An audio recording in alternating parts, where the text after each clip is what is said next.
Hear ye, hear ye, hear ye. All persons having anything to do with what honorable, federally known just as the Spirit Court, now sitting at Dedham, within for the Commonwealth, draw near, give your attendance, you shall be heard. God save the Commonwealth of Massachusetts, and when it's saying this court's in session, please be seated. Good morning, counsel. Good morning, Ms. Reed. Good morning, jurors.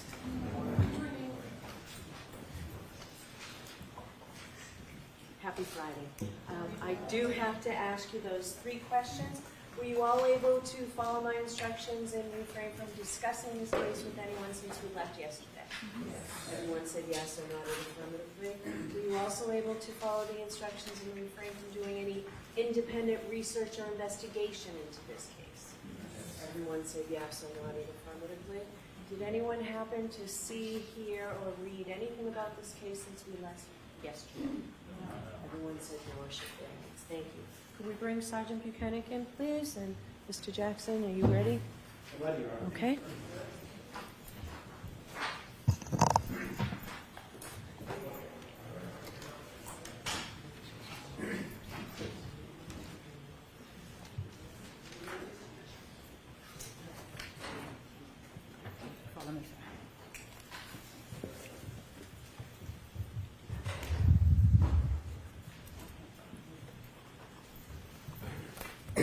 Sergeant, I'm reminded you're still on the road. Thank you. Good morning, Your Honor. Good morning, ladies and gentlemen.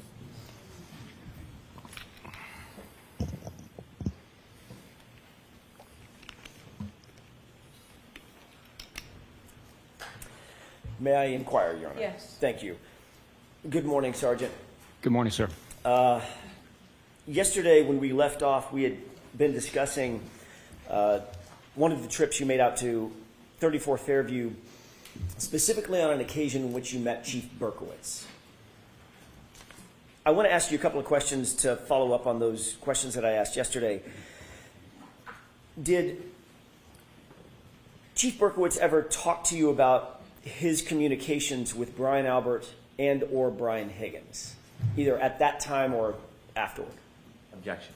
Sustained.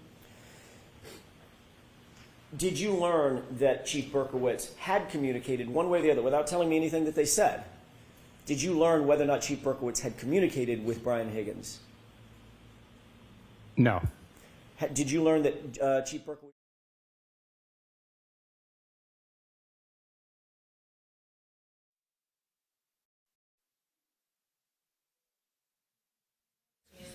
We're trying to make this easier for everybody to either read or listen to or look at. So we're just going to take a minute. We think that we have this document here.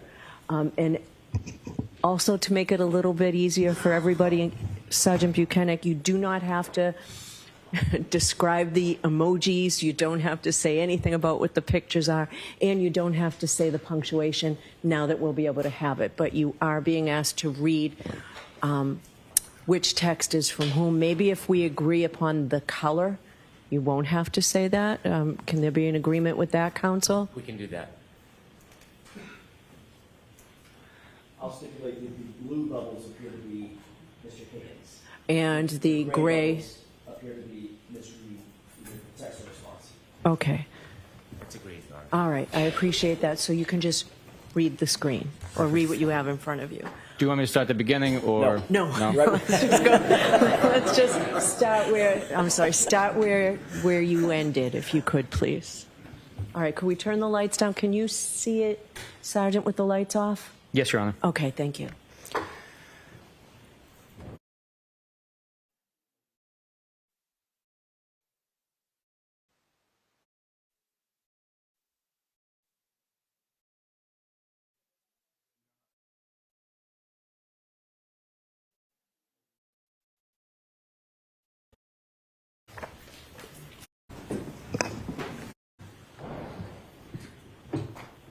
Same or similar handwriting. In your opinion, having seen those two words next to each other, do they appear to be the same or similar handwriting? In my opinion, they appear very similar, yes. Okay, thank you.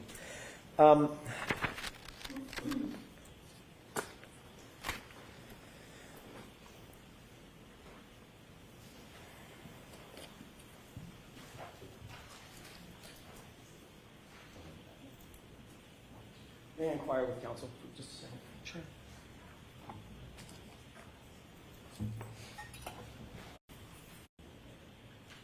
May I approach? Yes. Can I see it now? Of course. Thank you. Thank you.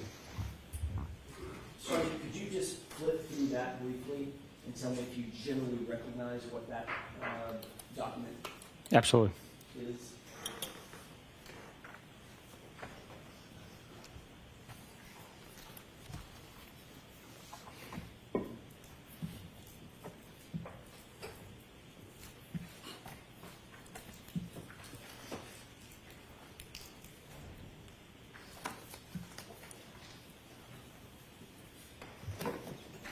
I do. Thank you, Sergeant.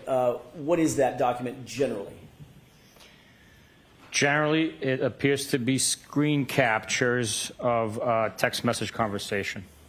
Is that the document that you earlier referred to as having received from Brian Higgins? It's a printout of the document, yes. You saw something in electronic format, I take it, Yes. and you reviewed it on a computer. Yes. Did you receive the electronic file on a thumb drive or a CD or something like that? I did. Okay. And this appears to be a true and accurate representation of that electronic copy that you received from Brian Higgins. To the best of my understanding, yes. And is that document reflective of the text messages that Mr. Higgins indicated to you were between the string, as I use that word, between Brian Higgins and Karen Read?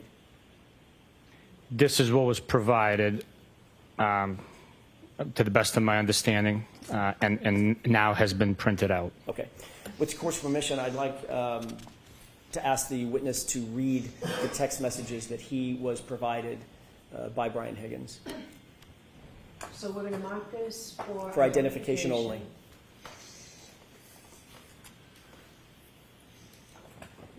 Should be E for identification.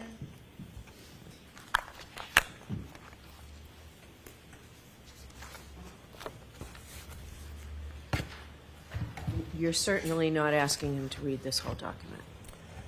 I expect to. All right. I'm going to see counsel at 7.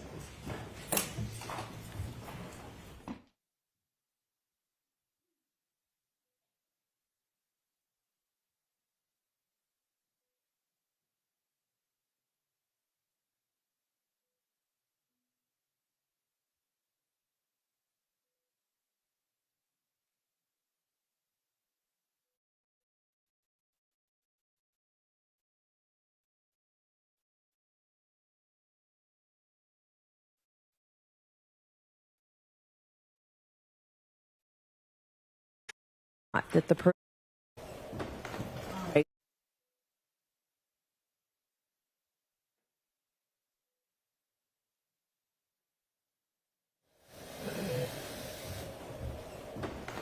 right, so jurors, we're really trying to be expeditious as we can be. So there was a big stack that of messages that are going to be marked as the next exhibit. 150. I have 2 instructions for you folks. First is, as I've told you before you consider any electronic communication in your deliberations, you must first find that it is more likely true than not that the person who authored or sent or created or transmitted the communication was in fact here, the defendant, or Brian Higgins.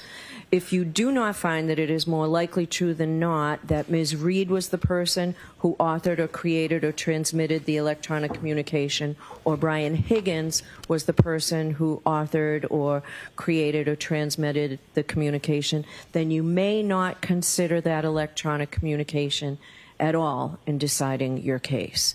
Now, if you do, if it gets past that and you do find that that burden has been met, these messages are not being offered to show the truth of the statement. They're simply to show that this information was in fact provided to the Mass State Police for their investigation. Those are the instructions. All right, with that, Mr. Jackson, go right ahead. Thank you, Your Honor. I appreciate that. Yes, I'm going to let the witness have that pack. Oh, he's got one. Oh, you know what, Chrissy, I'll take one back. The one for ID will now be the exhibit, and I'll take the other one. Of course.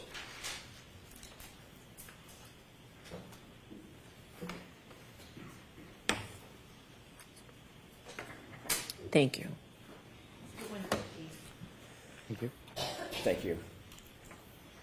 Sergeant Bukhenik, do you have the document in front of you that's been marked as Exhibit 115?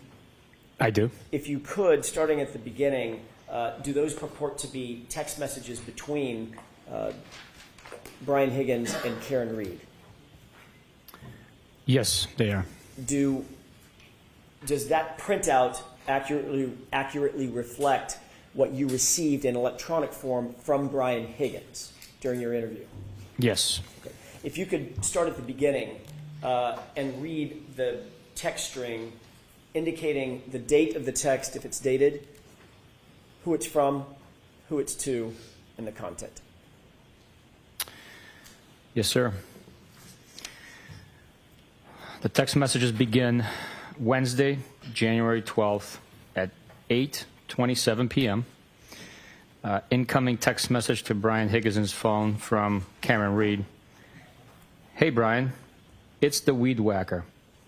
The response is a question mark, followed by a picture of a six-pack of Smirnoff Ice screwdriver in appears to be a package store cooler, followed by a Y-O response, and that is it for January 12th, Wednesday.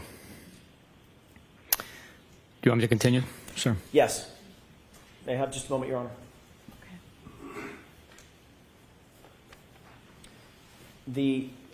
Going back to the Smirnoff container, that was from whom and to whom? For the picture of the Smirnoff. It appears it was from Brian Higgins to Karen Read. Okay. If you could make sure to delineate from whom and to whom each text is Every time? okay, thank you. Okay. Yes, and go ahead and proceed. Thursday, January 13th, 9:24 a.m. From Karen Read to Brian Higgins.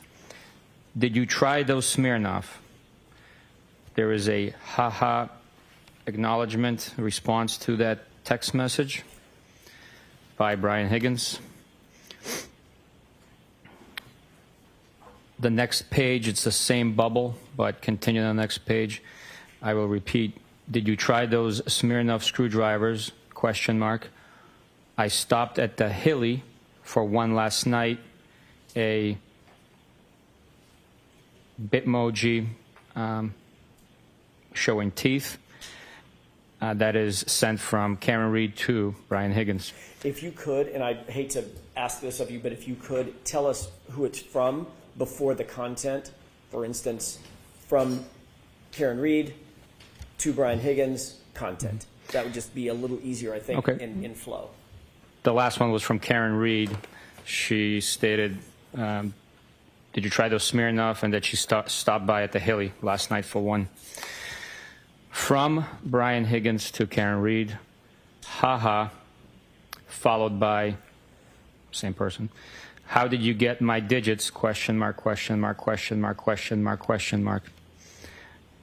Karen Read to Brian Higgins, the Melissa and Leto show. Brian Higgins to Karen Read, ha, ha. Brian Higgins to Karen Read, I thought you creeped John's phone. Brian Higgins to Karen Read, ha, ha. Karen Read to Brian Higgins, no way, with an emoji, X person holding an X in front of them. I was the last person in Greeter, Canton, who didn't have your pound sign, number sign. I think even Carrie has it. I'm going to see counsel at sidebar for just a minute, please.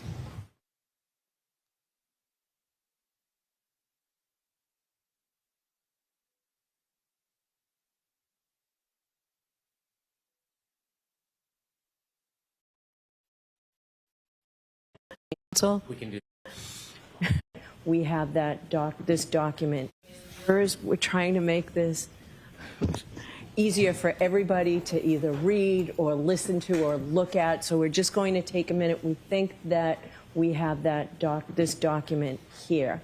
And also to make it a little bit easier for everybody, Sergeant Bukhenik, you do not have to describe the emojis. You don't have to say anything about what the pictures are, and you don't have to say the punctuation now that we'll be able to have it. But you are being asked to read which text is from whom. Maybe if we agree upon the color, you won't have to say that. Can there be an agreement with that, council? We can do that. I'll stipulate that the blue bubbles appear to be Mr. Higgins. And the gray. Bubbles appear to be Mr. Reed, the text response. Okay. That's agreed. All right. I appreciate that. So you can just read the screen or read what you have in front of you. Do you want me to start at the beginning or No. Let's just start where you ended, if you could, please. All right. Could we turn the lights down? Can you see it, Sergeant, with the lights off? Yes, Your Honor. Okay. Thank you. I just don't give my personal number to anyone.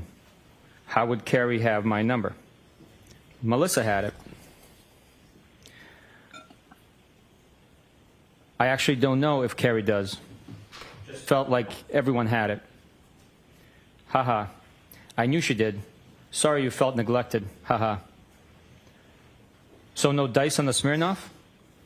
I have not tried it. Saw it in the store the other day and thought of you. I laughed out loud. Don't give Carrie my digits. Thought of me and everyone's grandfather. I won't give your digits to anyone. You don't like Carrie? I have no issues with Carrie. Just don't want her having my jack.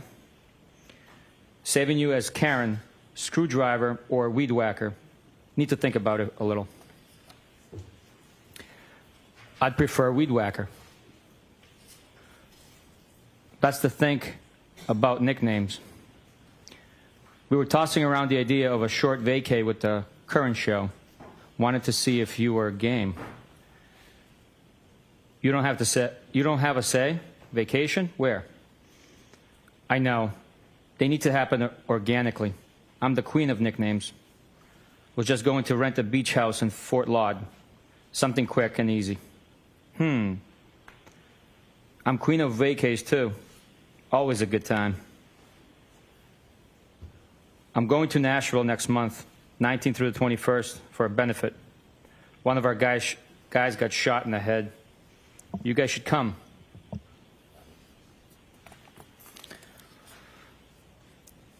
So you claim. Advertisement. Jesus, is he alive? Was he from Massachusetts? Yes, he is alive, not from MA. We were thinking late March. I guess the guy in his group is friends with Old Dominion Band. Kid Rock's supposed to be there too. I have a tough time with country. I was a Kid Rock fan back in the day. I agree. Of course you were. From Brockton. LOL. That's how I got my street cred. Funny. I didn't know you had any. LOL. Carrie said you tag along. No one would say that about me. How would I know?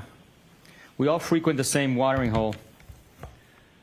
I don't know Carrie well. She talks about herself a lot, but I guess so does everyone. I don't ask questions, just make observations, assess, and decide. I am quiet. That's a good policy. You can read most people in a few minutes. Excuse me, mins. Yep, for sure. You go out with last night? Myself. I only had a drink and a half. Sadly, I know everyone at this point. Lame. Why is that bad? BC. That's how much I go in there. What do you do for work? I've never had a problem going to bar/restaurant solo. I go there a little. I'm a college professor. Solo is cool. I was in adjunct previously. Oh, really? Did you mention that? Anna Maria, Quincy College, and BHCC. I teach afternoons and work downtown during the day. What is BHCC? University of Southern Charleston, a.k.a. Bunker Hill Community College. Oh, nice. Trust is life. Line from Good Will Hunting in the classroom at BHCC. Funny, a savant from Brockton. I'm not making fun of BHCC. My parents met at community college. Fall River writes, you're very random. How so? You just are. I don't think so. What's random? Haha. I had no idea who this was last night, for a few minutes anyways. I mean, what's random about me? I think I'm pretty predictable. How so? You must go around beeping at a lot of weed whackers, excuse me. Nope, never. It was my one-time thing.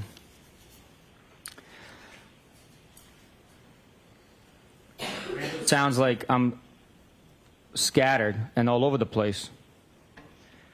I learned my lesson. You have your shit together. That was mortifying. I am still really sorry. Not completely, but for the most part, yes. Sure you are. One thing I don't think you was sensitive. When was I sensitive? To the weed whacking incident. I just snapped when I think guys are being creeps. Can't help it. I'm not a creep.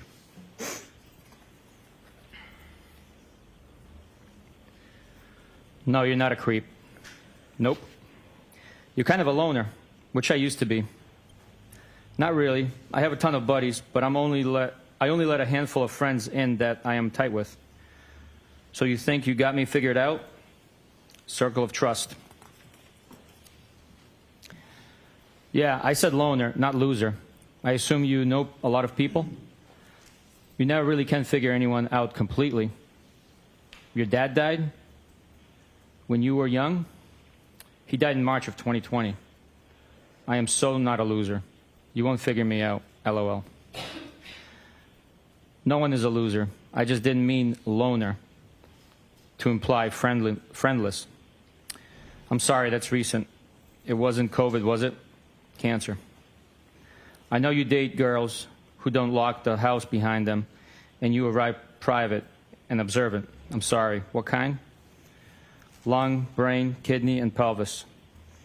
How do you know all these things? LOL. You're funny. Yikes, wow. That's rough. Jesus. I'm sorry. We chat a lot at the hillside. Don't be sorry, life is hard sometimes. I always figure it out. Who chats? Life is hard, but losing people is the hardest, so I'm sorry.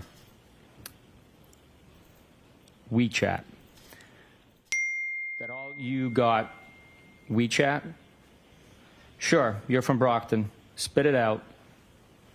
You and I chatted about the girl who kept forgetting the door lock. Oh. She has been out of play for like 3 months now.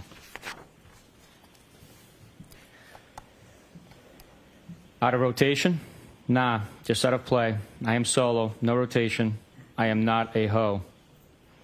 Solo? Solo like no rotation, or woman for that matter. Not locked down, haha. Good for you. That's the best way to be. Yep. Has its benefits for sure. Are you working? Remotely. Oh. Tough life. Live like a queen. I just got a Saturday invite. Did you say yes? Not yet, but did respond. What did you say, Mr. Elusive? No, I just don't want to intrude on your couples night. Haha, I am shy. We prefer to hang out with non-couples. Bob Gallery is probably coming too, solo. We'll probably do cards or something at some point. Some PT, excuse me. I'm inviting you. Haha. John said, quote, Brian is being wishy-washy now, end quote. Haha. Did you tell him to text me? No. You cranky now? Haha, no. Just stop being so anti-couples. Most couples don't even like each other. Name a few. Name a few. I don't know. All of them? They all want to hang out with single people?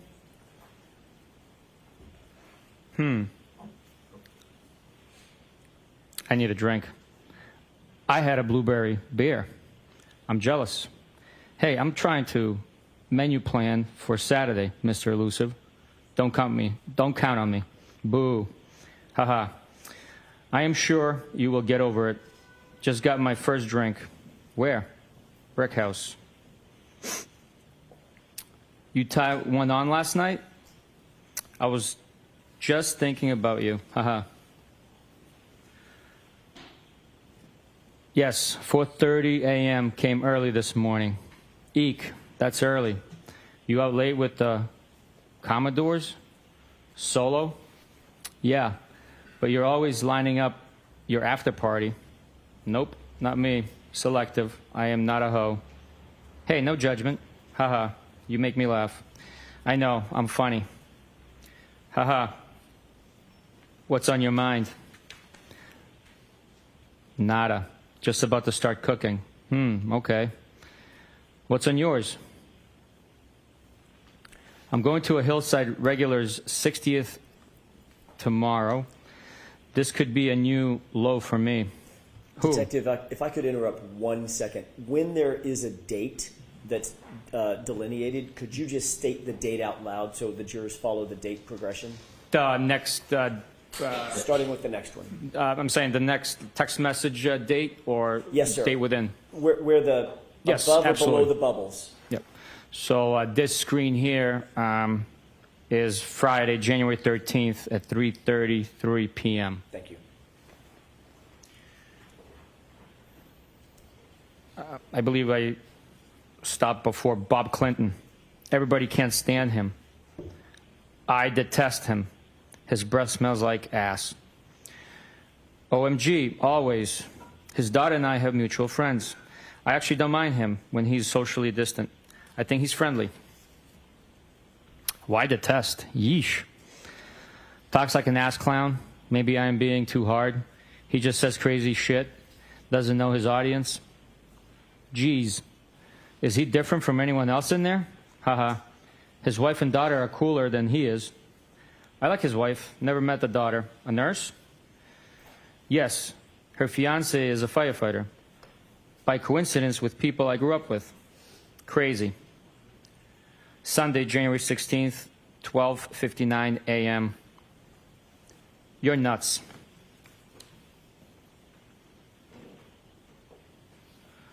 Foul ball. You stink. You suck. And you're double. Trouble. You're hot. Are you serious or messing with me? No, I'm serious. Feeling is mutual. Is that bad? How long have you thought that? Are you okay driving? You don't want to stay here? I am fine. I have an office at the PD. You didn't answer the question. Rather you stay here? I wish. I think you're messing with me. Why do you think that? Because this is so out of left field. Where did these feelings come from? I just think you're like me. Meaning, do you have your own kids? I have no kids. How am I like you? Hello? Aren't we alike? I think so. So, why did you get my number and reach out to me? Shoot straight with me. I told you, I just think we're alike, right? Yes, agree. Now what? I don't know. Shouldn't you know?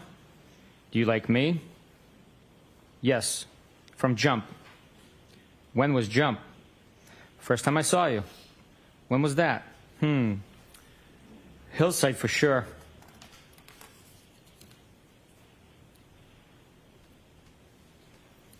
When were you interested? I don't know. You're just my type. You think you can handle me? I thought you were happy. How do you know if I'm happy? I just assumed. Are you to handle? What do you like about me? I just feel like you're from my neighborhood. Yeah, ditto. And I think you're hot.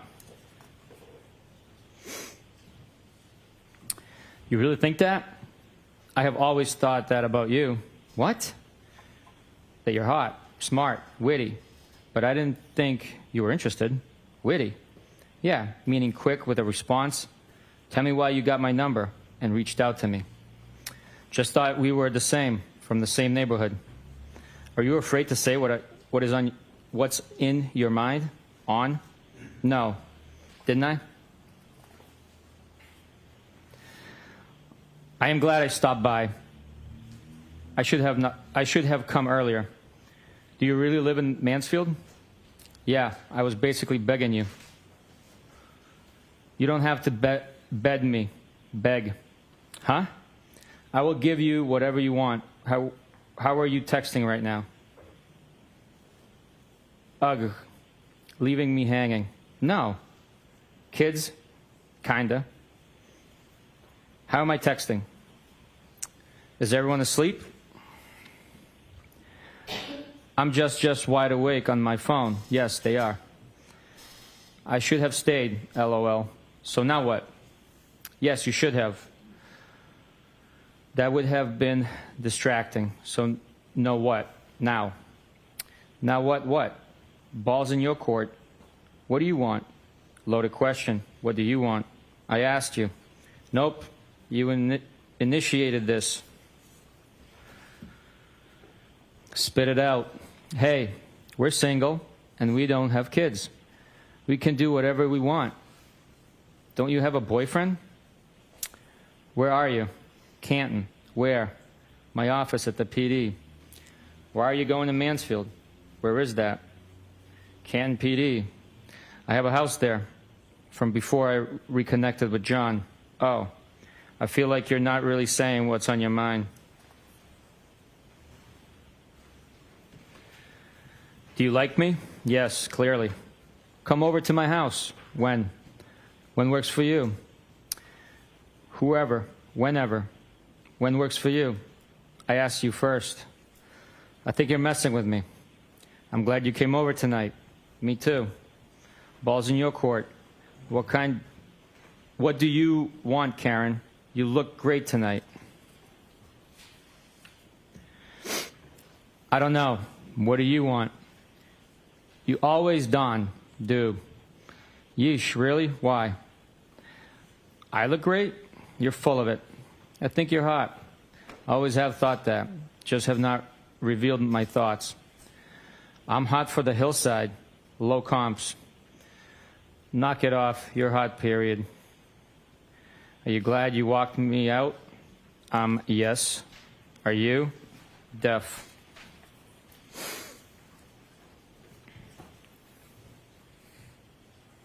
Yes. Are you going home tonight or tomorrow a.m.? We kissed, right? Is this a trick question? I don't know when I'm going home. I am selling my house. What a trick question.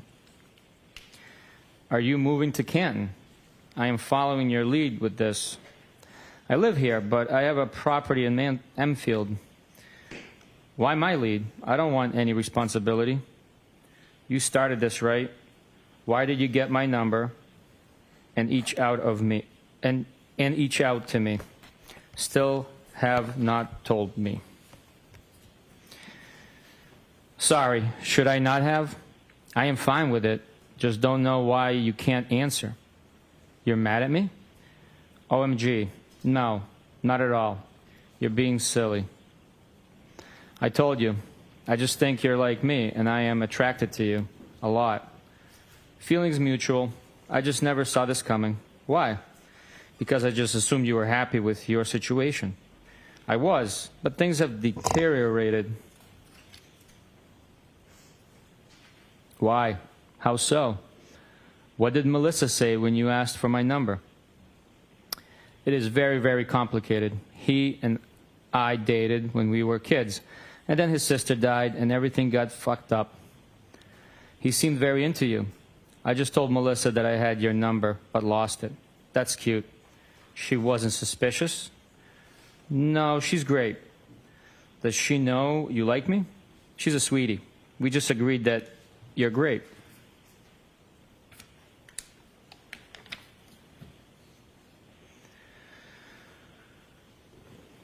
What does that mean?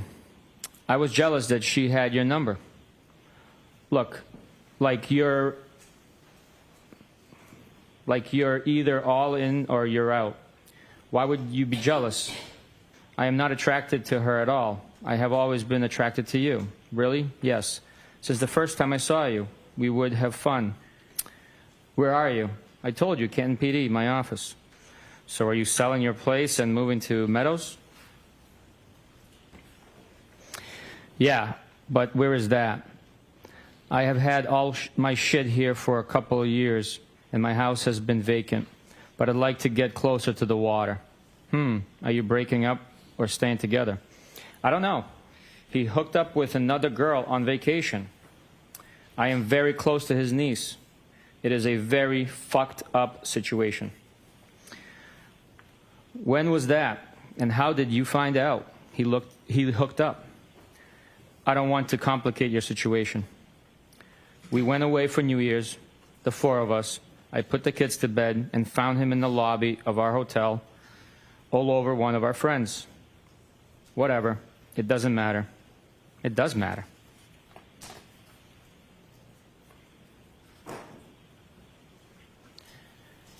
Did they bang? Does that matter? Sorry, I was just asking. I was just trying to figure shit out. It doesn't really matter. Okay, I won't ask again. I don't care. It doesn't matter. Okay, hear you loud and clear, Karen. Oh, okay. Why are you getting your thing all twisted up over simple questions? Dong.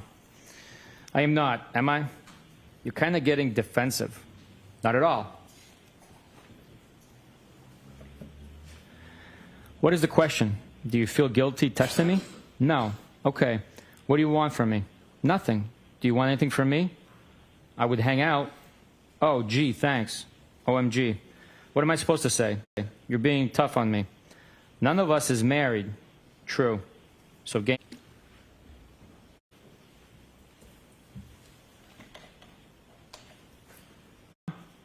We can say whatever we want.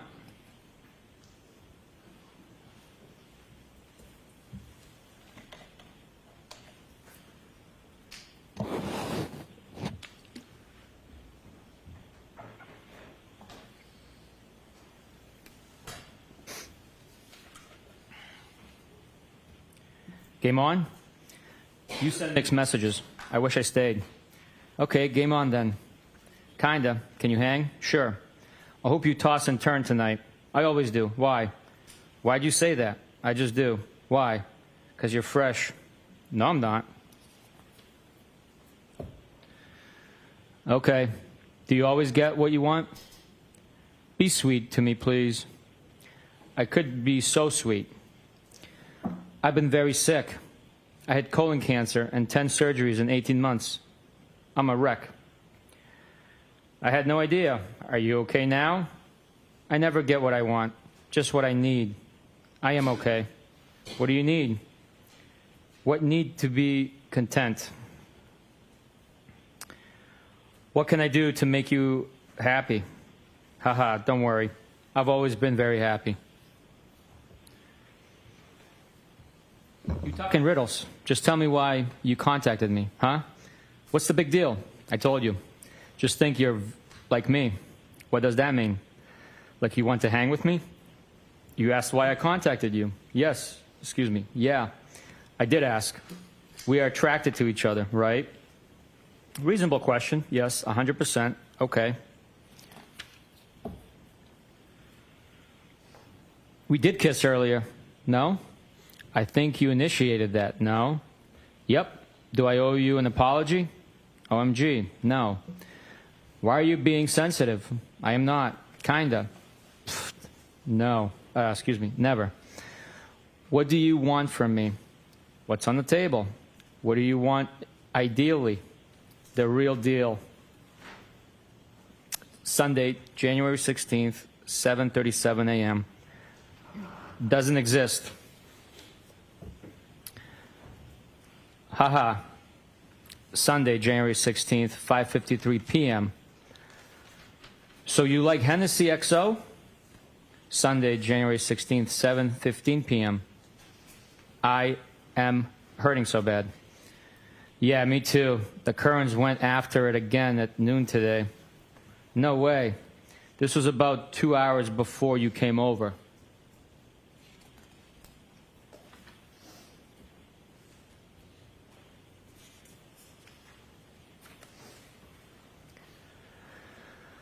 Haha.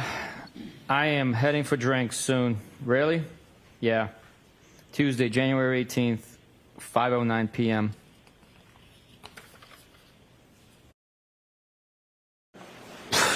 No. Never. What do you want from me? What's on the table? What do you want ideally? The real deal. Sunday, January 16th, 7:37 a.m. No. Never. What do you want from me? What's on the table? What do you want ideally? The real deal. Sunday, January 16th, 7:37 a.m. Doesn't exist. Haha. Sunday, January 16th, 5:53 p.m. So you like Hennessy XO? Sunday, January 16th, 7:15 p.m. I am hurting so bad. Yeah, me too. The Currens went after it again at noon today. No way. This was about 2 hours before you came over.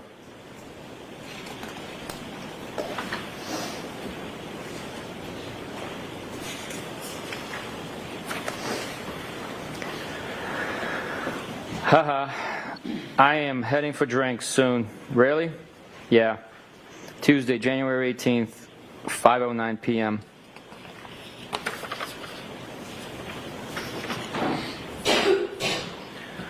What's on tap? Haha. What does that mean? Usually means, what are you up to? Cute. I just wrapped work. Unpacking some groceries. You? What's on tap? Also unpacking crap from my car. Anything good? Nothing on tap. Shame. You were a ghost yesterday. I can't be the cruise director every day. Shame. Julie McCoy? Wish I was at my cave house in front of the fire sipping a drink. Wish I knew how to use my fireplace. From Love Boat. How old is your bad self? Haha. That was my guess. 42 next month. I know the Love Boat. I was more Brady Bunch. Haha. What day? 2/26. Nice. You're just a tad poke. Pole. Got ya. When is the next party? Pole. Oops. It's all relative. What pole and poke? I'd have a party every weekend if it were up to me. No. 42 equals Tedpole. Oh. I keep reminding myself that aging is a privilege. The better parties are at my house. No kids. Why are they better? Well, first, BC, there's no kids. You were a ghost yesterday. Thought I heard the last of you. Phones work both ways. I don't want to disturb you, or you could be otherwise engaged. I don't know your routine. I didn't use the word engaged, did I? Huh? Engaged? As like doing something with someone? Yes, that's what I thought you meant. Are you being fresh today? No. Now that you sobered up. Haha. I felt sober next to everyone else on Saturday. Good point. You're still T trouble. Haha. Why am I?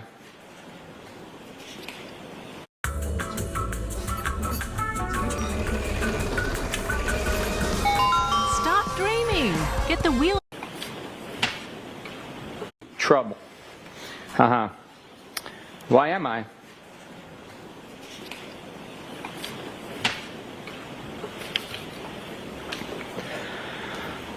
Just playing with you. What is that? Whiskey with a big ice cube. What kind of whiskey? Jameson, right? Cherry in middle. What good does that do?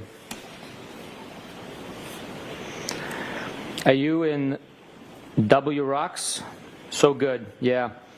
Do you have a 4:30 a.m. bell tomorrow? Why do you ask? Trying to figure out how many whiskeys you're going to have? Depends. I don't restrict myself from having fun. How many Hennessy XOs you having? None. I have none at my house. Haha.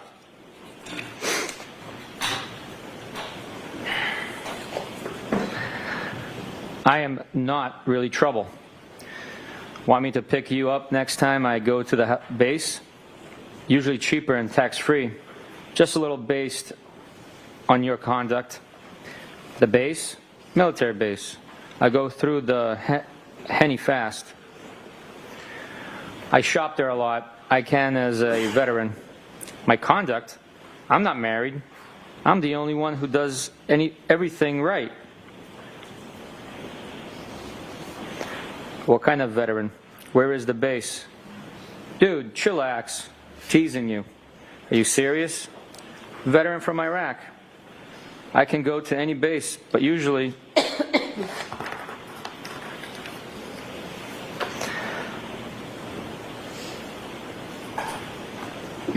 Hanscom in Bedford or down the Cape.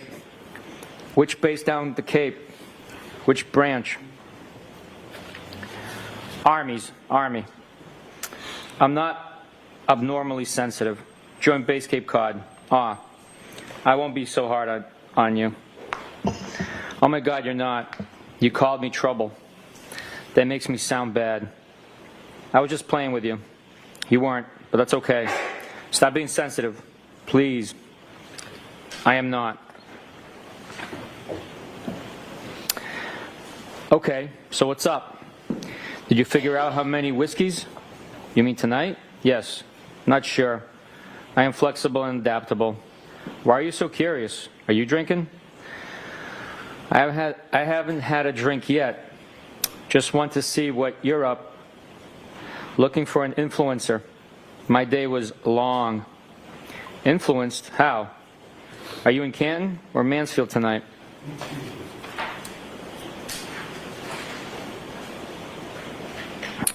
Influenced to have a drink, even though it's Tuesday, in Mansfield. How often do you stay there? Is it a nice crib, house, or condo? I stay here once or twice a week. House. I guess it's nice. I like it. How long have you owned it? How many beds? Rooms? 2017 or 18? 5 bedrooms. What? Why so big? I don't know. It's an old colonial. It has a lot of bedrooms. More than you clearly need. Are you moving to Canton? I know, seriously. Some rooms I only go into dust. Not anytime soon. I'm there for most of the time, but sometimes it's a lot. A lot, why? Do you even know what you want or who?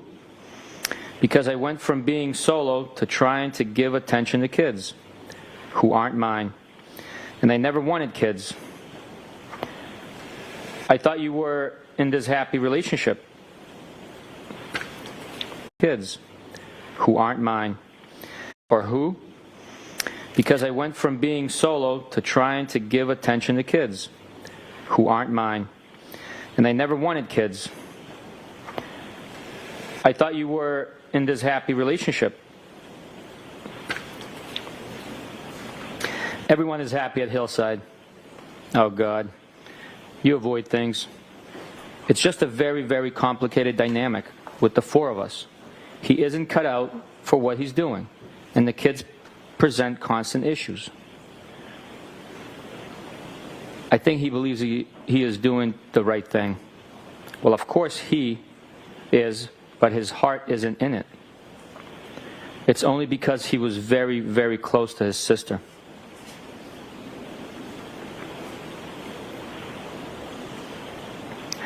I know how you feel, kinda. I was married, and when I met her, she had a 2.5-year-old. I went from being single to being a dad. It's hard. I am divorced since 2017 and have no kids.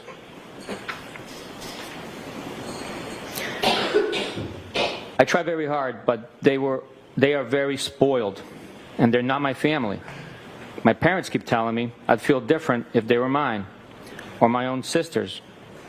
Then I told you he got drunk and sloppy on New Year's Eve while we were away, and that has really affected me. What did he exactly do? I never got married, and now somehow I'm arguing with someone about raising kids. Why won't you tell me? He was a puddle all day and then disappeared.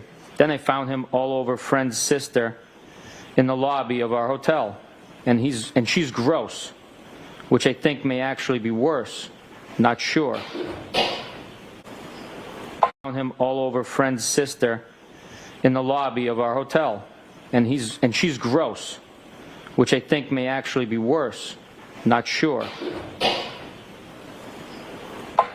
Oh God, did they bang?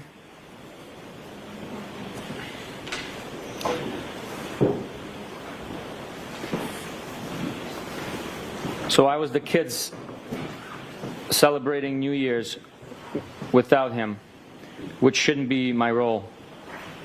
No, I doubt it. He was a mess. Was it the first time with her, or do you think there were others? I don't really think there were others. I'm with him all the time. He never seems to want to go anywhere without me. But honestly, the issues with the kids bother me more than him actually cheating. They're constant, and it feels like lose-lose. You clearly have a lot of feelings swirling inside of you. Yeah, it's very complicated. Sorry for the rant. You can vent, babe.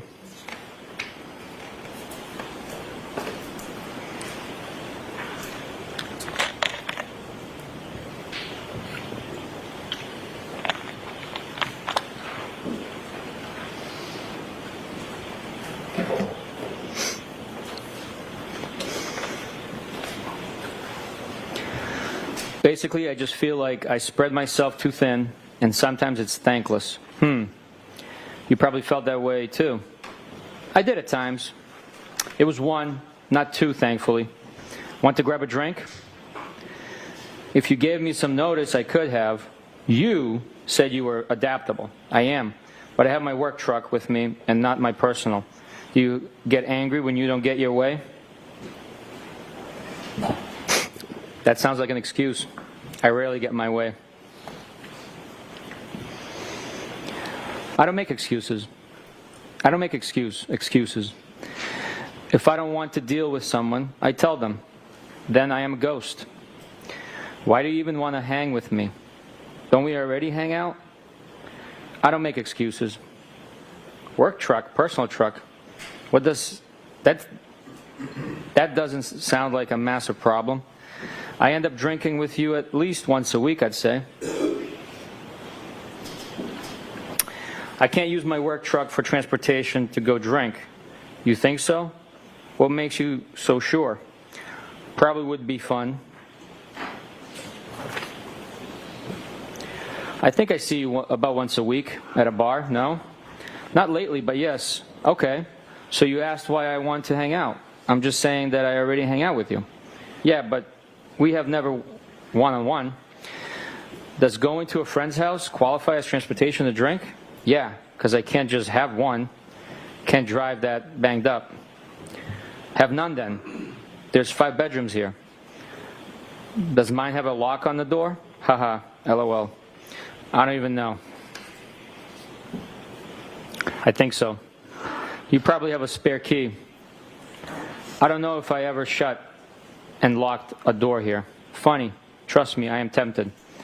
Grab the Hennessy. Thanks, doll. Funny. I am confused. You don't feel guilty in inviting me over? Should I? I don't know. Who knows what you feel? Only know what you said when you were drinking Hennessy. Haha. Geez, I just explained everything, I thought. Wow. You get angry easy. What are you talking about? I'm not angry, at the least. Okay, good. And I haven't had a single drink today. Okay. I don't really think I should feel guilty. Why is that? Why should I not? Dude, I am just asking. Don't get your thong all twisted up.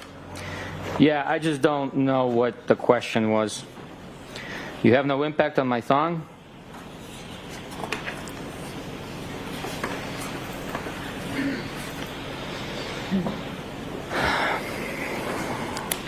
I think I try my best to do the right by people, and sometimes people suck. And I'm not married, nor do I have kids. I agree. But you kind of have a live-in boyfriend. You act like you act like I ask dumb questions. Yeah, kind of. But it's been a long time, and there's ups and downs, so at some point you have to think more rationally. Do you plan on leaving him? I'm sorry. I don't think they're dumb. It's just hard back and forth on text to understand the question. When you ask what day, earlier, re my birthday, I thought for a full minute that you meant what day did I use to watch the Brady Bunch. And I had typed a text every school day at 4 and 4:30. I meant what day was your B-day. I don't have any plans at the moment in either direction. Sometimes I go back and forth. Yeah, I figured that out. What's your interest in me? I assume people have been interested in you before. True. First, I think you're fun to talk to. I like sizing other people up. And you seem to be private, which I also like. And probably pretty independent, too. So like. I am a ton of fun. I am super private and do not talk out of school. I am safe. Does that make sense? I am all of that and more. Safe? Like I am private. Don't talk out of school with what I do or who I hang with. Do I aggravate you? Haha, no. According to John, you may occasionally talk out of school. He said that about me? But that's none of my business. With respect to what exactly? None of my biz. So then why invite me to your house party? Now I am aggravated. Tonight's house party or last week? OMG, why? Last week. Like, why would he talk shut about me? Because we all like you. Everyone does. Geesh. You just said he talked shit about me. He wasn't talking shit at all. He always says how much he likes you. Just mentioned Brian does all right for himself. He has not said one negative thing about you ever. I just didn't think you were that private, that's all. I am about a lot of things. Don't be so sensitive. I am good. Oh, geez. Are your panties in a twist now? Stop.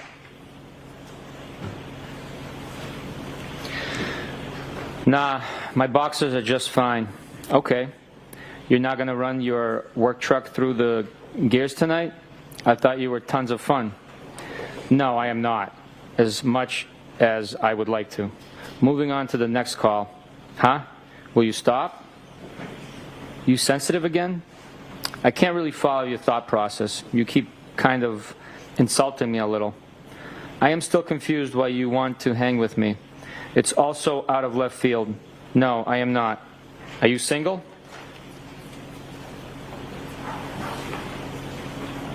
Yes. I don't think it's out of left field. Wasn't I already begging you to come over last Saturday? You getting my number from Melissa and reaching out to me. And then on vacay and probably a few other occasions. You didn't really beg. I asked at least twice. How do people usually reach out to each other? Why would I have thought you had any interest in me? Usually do it when they do live with someone. Do not. Maybe, maybe not. So you have sent me signs before? Did I miss them? John and I have had a lot of ups and downs, and we already did this nearly 20 years ago. And there's kids involved that get attached and things get muddy. I don't know what the answer is, but I feel very strongly that I've put my best effort in with all three of them, and the extended family too. At some point, it gets frustrating, and my actual feelings take precedence. I get it. I am not denying that, or that it gets tough. Do you remember anything you said to me the other night? I'm just trying to explain where I'm coming from. Yes. I get it. I deleted it because I didn't want to do my own text walk of shame. But I'm pretty sure I remember everything. Okay. So don't you think it would complicate and confuse your situation if we hang out? Fair question. Probably. Do you only do things with that simplify your life? Nope. I complicate my life on the regular. Yeah, so does everyone else. Just so you know, I thought you were extremely hot off the rip. Amazing personality. I could go on and on, but I do not. Want to pump your shut up too much. Thanks for saying that, but low comps at Hillside. You know how to ruin something nice. I frequent other places. John has showed me about 5 times the Ring video of me walking you out on Saturday, and my voice and my accent are killing me softly. What? Yeah, he has cameras everywhere. You cops. Jesus. He Christ, are you guys hooking up? OMG, great.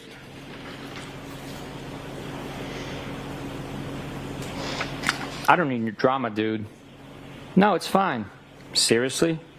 I am serious. You legit planted one on me. I know where the cameras are anyway, duh. Oh my God, Bruins. So your slick move isn't on there? Of course not. OMG, I almost. It was a peck anyway. I kissed Carrie and gay Jeff too.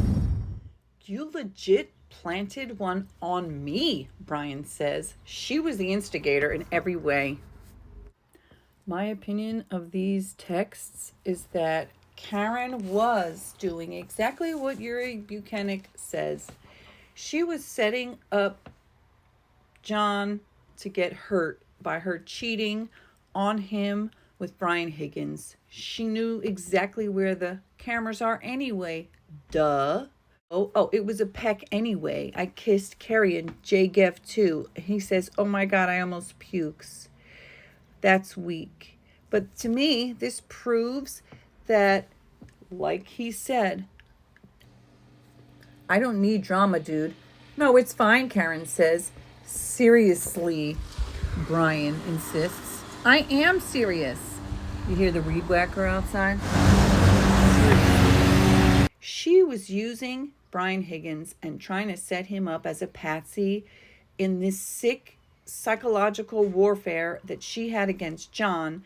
And when Alan Jackson says, do you mean revenge? Like physical? Exactly. That is a motive right there. No matter how much Brian tried to clarify with Karen what was going on, she kept giving him the runaround. Alan Jackson tried to paint him as desperate, but I think he was very discerning and suspicious of Karen. Jeff, too? Yeah, weak. I agree.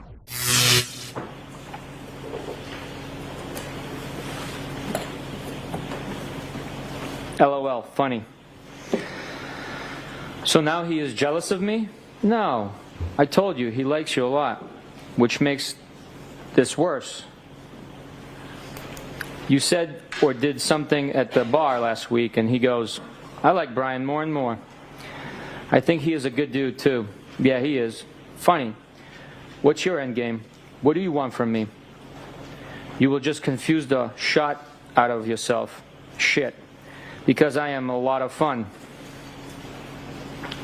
So am I. I'm sure I'm more fun than you. How so? Details. I don't know. I hate people on the whole, but I've been told by many people that I'm a lot of fun. I don't do anything half-ass. Nothing.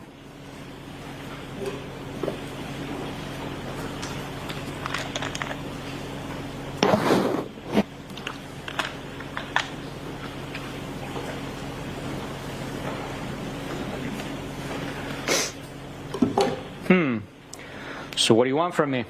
I don't know. I just like you, so I reached out. You have zero idea? Nope. Oh, God.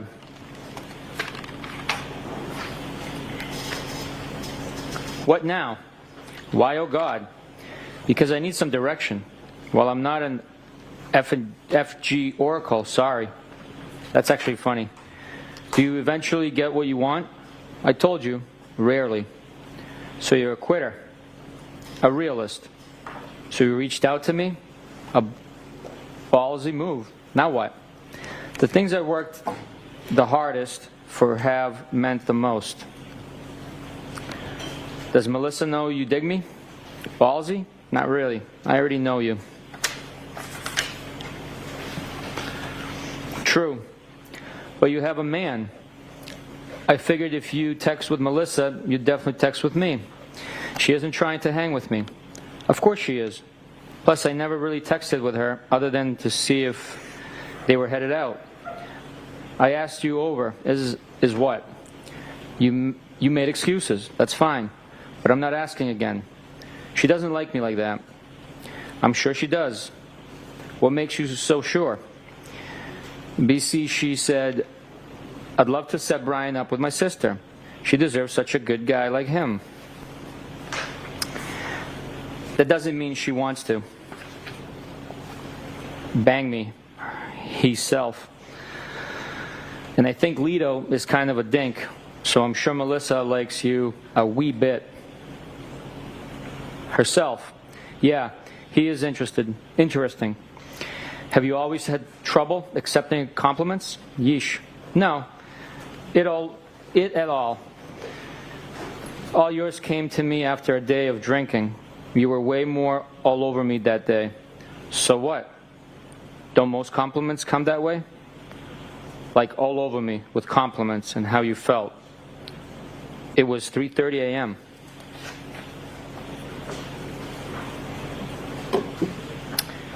It was fun.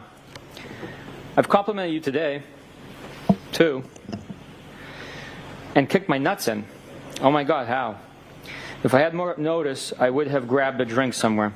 So I am all set with. That's fine, but I am not asking again. Well, it was 7 p.m., and I'm super cool.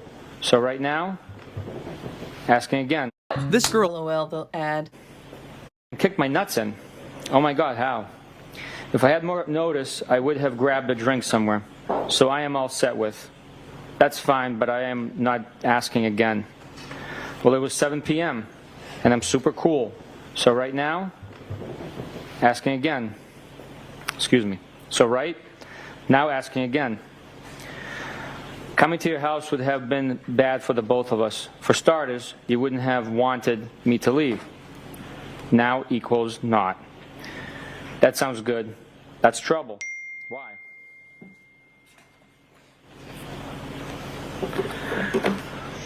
Because you would have made me stay, locked me in your room. No, I wouldn't have. Haha, you wish. I don't share a bed with anyone ever. I have my own room in Canton. What? Yeah, I think sharing a bed is archaic. Is that the one you wanted me, TK, stay in? You sit like to be spooned? You don't? Not for more than a minute or two. Weird. You would rather sleep alone? I've got to make my sleep count. So doesn't everyone? Honestly, I am the world's lightest sleeper. I can hear an ant crawling across the floor, and I wake up almost hourly, which isn't fair to whoever I'm sleeping with. Okay, bet Melissa isn't like that. Haha. Lori wouldn't like that. I know for a fact Melissa isn't like that. She told me she can't even fall asleep unless they're spooning. Lito rolled his eyes and pointed a gun at his head. You've probably got to go to work on your truck. Talk soon. Whatever.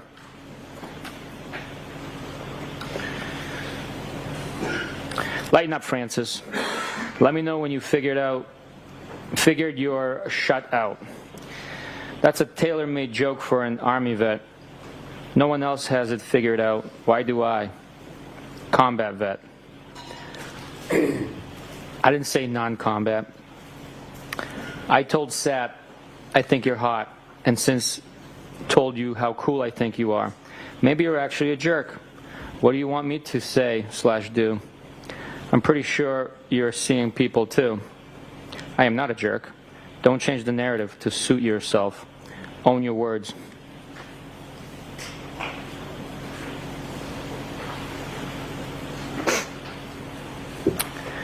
I don't think you're a jerk.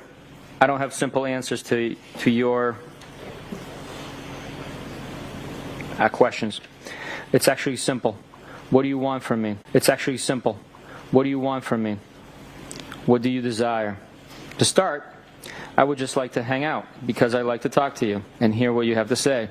If that's it, I'd be happy. Okay, I will lock you into that statement. That's fine. I suspect you will give up eventually. I'd like to talk to you. Questions.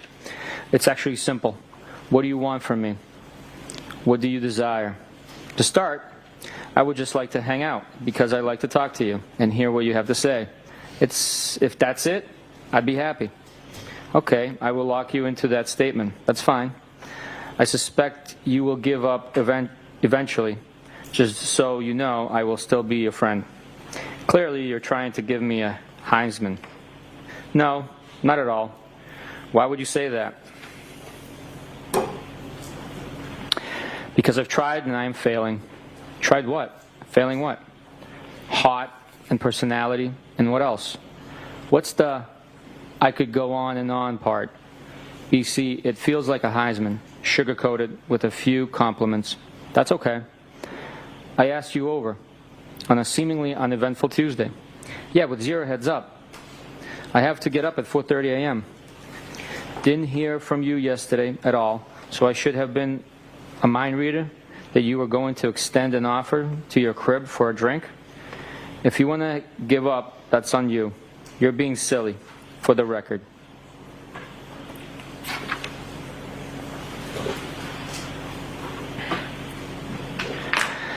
No, I'm busting your chops. It's okay. No, you're sensitive. Nice try. You don't think if I came over for a drink, we would have got carried away? You said you were adaptable and tons of fun. I took that as an invite for an invite. Oh, okay. I'm 42. I know what happens when you invite someone for a drink. You're the master of avoidance. So you think I would just give it to you? Give yo to you? Give it up. I've been a lot in my life. I have a little bit of a carpe diem mindset. Been through.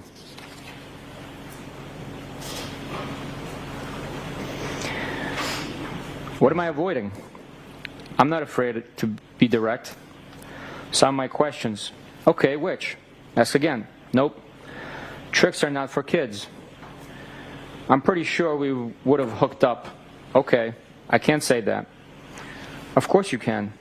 Did I miss any other questions, sir? Probably. Are you having a drink right now? Yeah, on my second. Show me what you got. I went for some wine and downgraded to a mudslide. The taunting in me. Haha. I had to make another one because you got me all worked up. I could have made it for you, weirdo. Sure you could have. Done a lot.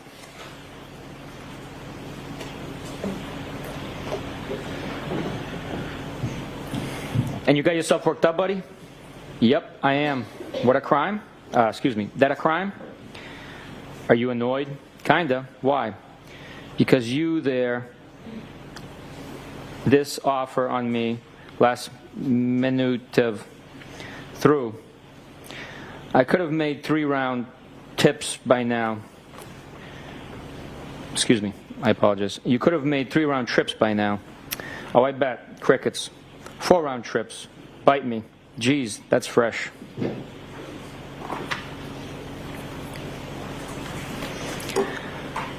So you only say like one nice thing per day? Tough. You're impossible. Let me know when you figured this out. You're impossible. I've been pretty straightforward. You're wishy-washy. What do you want from me? Doesn't matter. Okay then. Wednesday, January 19th, 10:08 a.m. Sup? Sup? You tell me, playa. Just working remotely. Sweet. From Mansfield? Yep, you? I am in Canton at the moment. I want to drink. Haha. Is that bad? Really? I think day drinking once a week is okay. Go celebrate the 20th anniversary of the Tuck Rule. I can't wait until tonight. Wednesday, January 19th, 1:07 p.m. Where are you planning on heading? Not sure. Wednesday, January 19th, 3:34 p.m. I'd invite you over here, but you probably have your work truck. Here we go. I assume that's a pass. No problem. What's wrong with you? Excuse me? I didn't answer fast enough? Huh? Where'd you get that from? You're tough to make plans with. I'm headed out shortly. I tried. Where to? I'm meeting my friend in town till about 7, and then likely make my way back. Okay.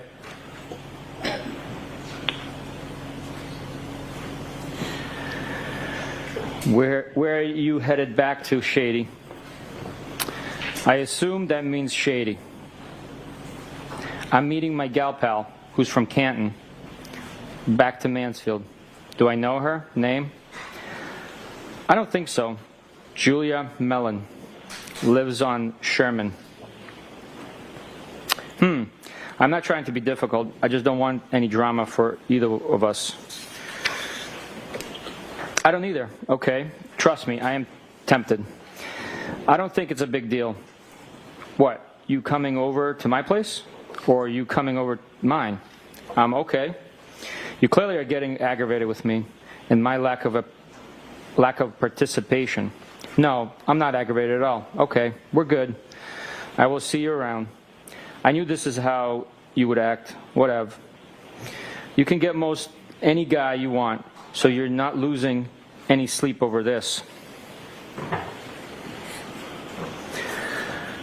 None of that is true. I'm not talking to any other guys, and I have issues with John, and things are far from perfect. You just happen to know about him because we all hang out at the same bar. I'm sure you talk to other girls. That's what single people do. I'm not married, and neither are you. Neither is John. Was that your attempt at a lecture or deductive reasoning? What do you want from me? That's just how I feel. Excuse me. That's just how I think/feel. You don't need to approve. I've already answered that last question a couple of times, I think. I'm not judging you. Never have. Never will. You shouldn't. I don't know what your private life is about, nor is it my business.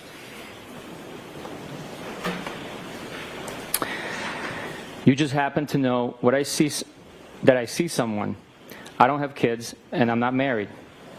Aren't you afraid you might actually like me? I don't think that's a bad thing. Isn't that the point? Well, it would be complicated because you have a boyfriend. That's funny. You said we are all a lot alike. Because we are. Yeah, life never stays the same. Things always change. Okay. Why are we alike, according to you? Because we go with our gut and how we feel? Isn't that kind of what you told me? Yes, that's true.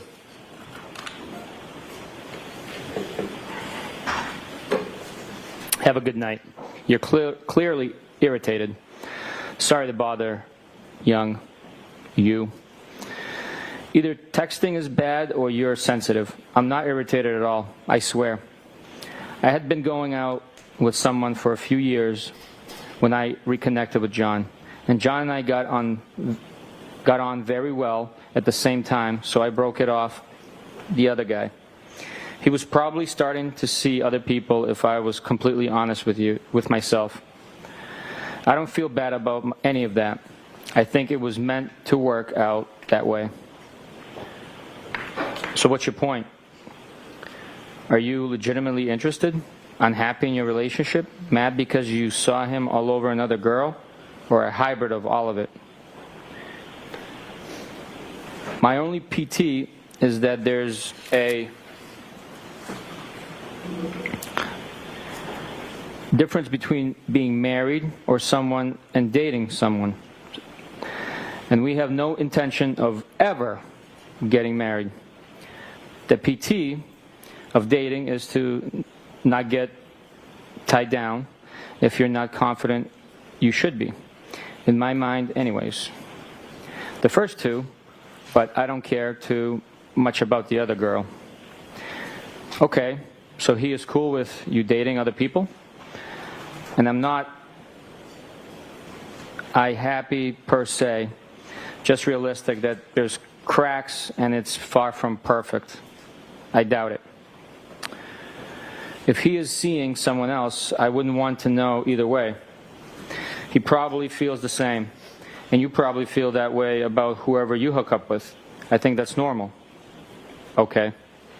You don't agree with me?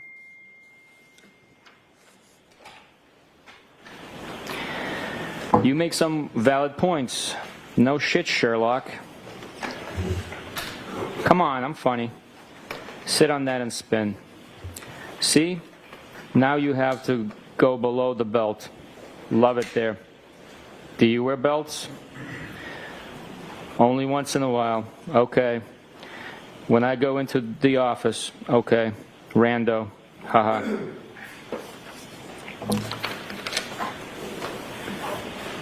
I was teasing you. You getting all dressed up for me. Haha. I pretty much wear all black every day. Love it. Where you going in town? Newbury. She works there. Doing? She works for my friend who's a plastic surgeon. That's how I know her. Coincidence? She lives around the corner. So funny. Around the corner from your second home? Haha.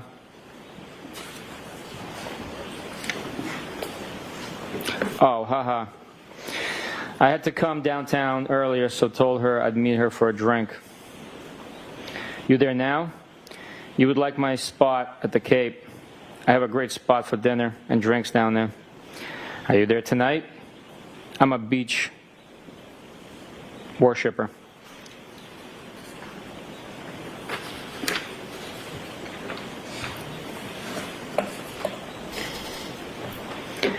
Where's that? I'm in West Roxbury, a spot in West Rocks, Dedham line. I have a pass to drive my Jeep on the beach. Lots of fun to be had. I heard. I used to rent with my friends on the beach for 7 straight years. I miss it. I've been thinking about moving to Tiverton. I can give you all the beach life you can handle. Stopping for a drink later? By where? My spot in West Rocks. Probably not for a bit. Okay.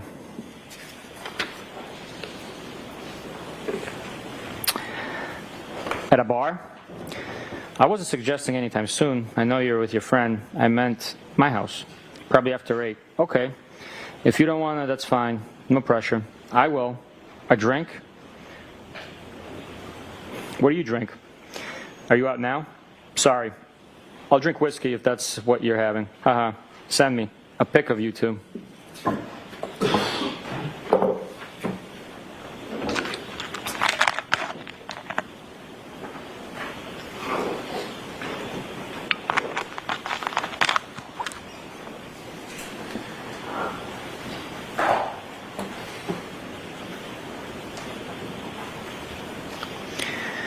Haha, I figured.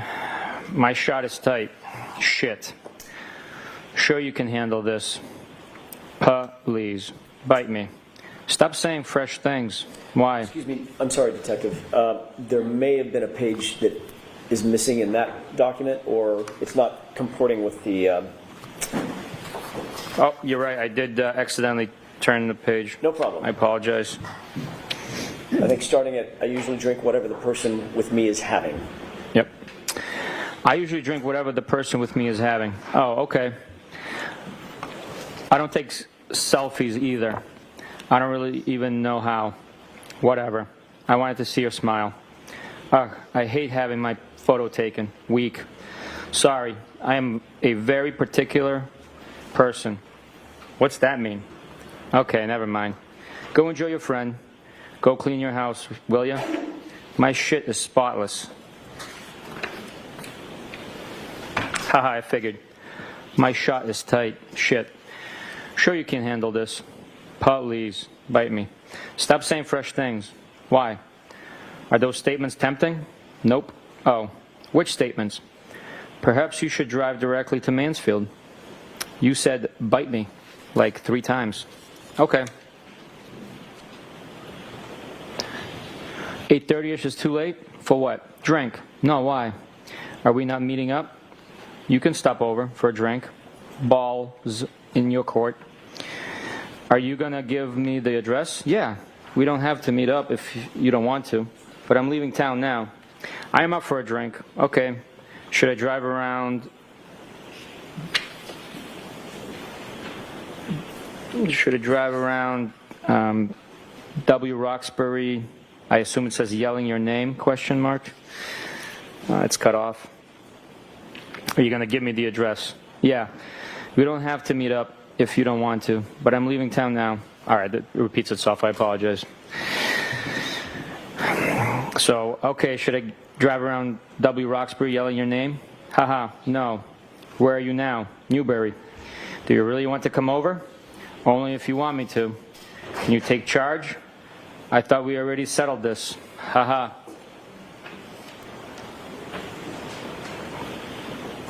Okay, well, I am in my car and now getting on the highway. This feels like I am forcing you. Not at all. I am game. Okay, well, I'd like to know where the hell I'm going. Pike or 93? You just want to meet me at the crib, or do you want to come over?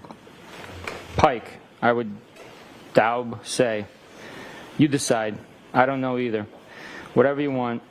I don't either. Play so wherever you're comfortable.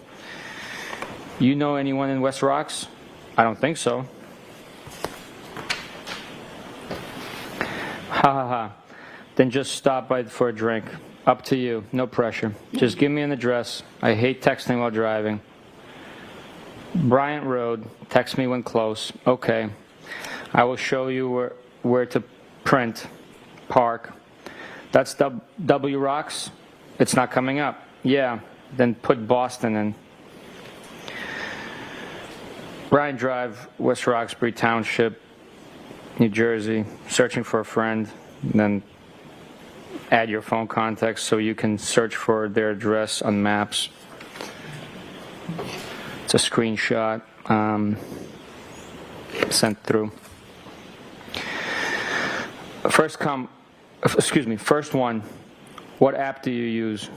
Turn around on the street. Park at the top of the street across from the red minivan. LMK when you're here. Here. Wednesday, January 19th, 11:13 p.m. Home. Alive? Cool. Thoughts? Maybes. You? What? You asked my thoughts. You didn't answer. I don't know my thoughts. Okay, I think I get it. You have any? Thursday, January 20th, 12:27 p.m. Hi. How was your day? Good. Yours? I am exhausted. Yeah, that makes two of us. But I want a drink. Really? I'll give you Hardy's digits. Who? Hardy from 98.5, Midday Show. He hangs out at the Currents sometime. He's a spokesperson for Recovery Center of America. Haha, I don't have a problem. Kidding. I know.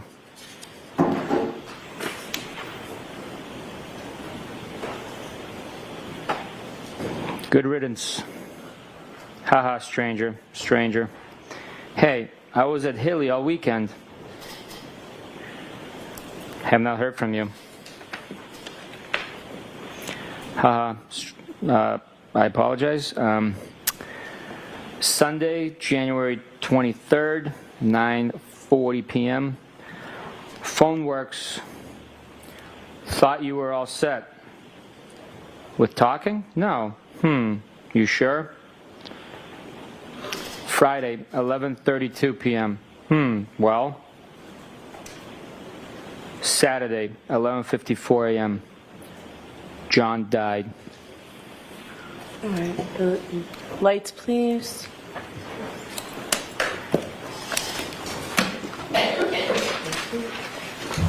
Jurors, we're right at 1 o'clock, so we can take our lunch. Court, all rise to the All right. p.m. Well. Saturday, 11:03, 9:40 p.m. I apologize.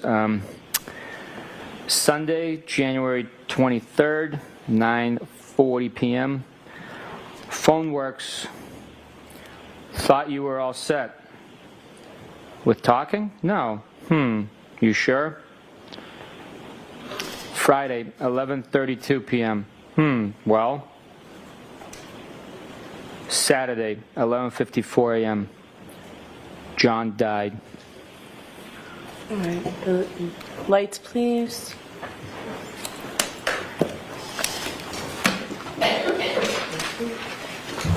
Jurors, we're right at 1 o'clock, so we can take our lunch. court, all rise to the jury. I'd like to see counsel just a second about scheduling, please. Goodbye. This screenshot came a little before.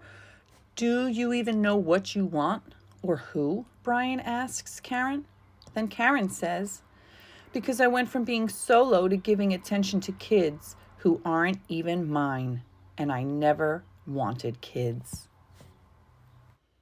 Then he says, I thought you were happy. And Karen replies, everyone's happy at the hillside, which is a bah. And he's like, oh God. Now tell me you can read this and not think that Brian Higgins was a very perceptive person. You think that, or you think this makes him a wild murderer? Are you legitimately interested, unhappy in your relationship, mad because you saw him all over another girl, or a hybrid of all of it? Wow.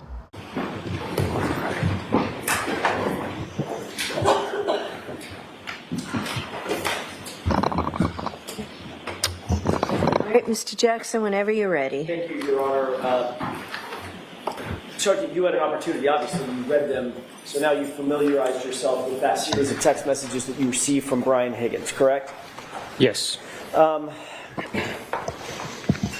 Would you, I'm going to ask you the same question again. Would you consider those text messages, as you reviewed them when you received them from Brian Higgins, as being flirtatious or romantic in nature? I would not categorize them to that extent.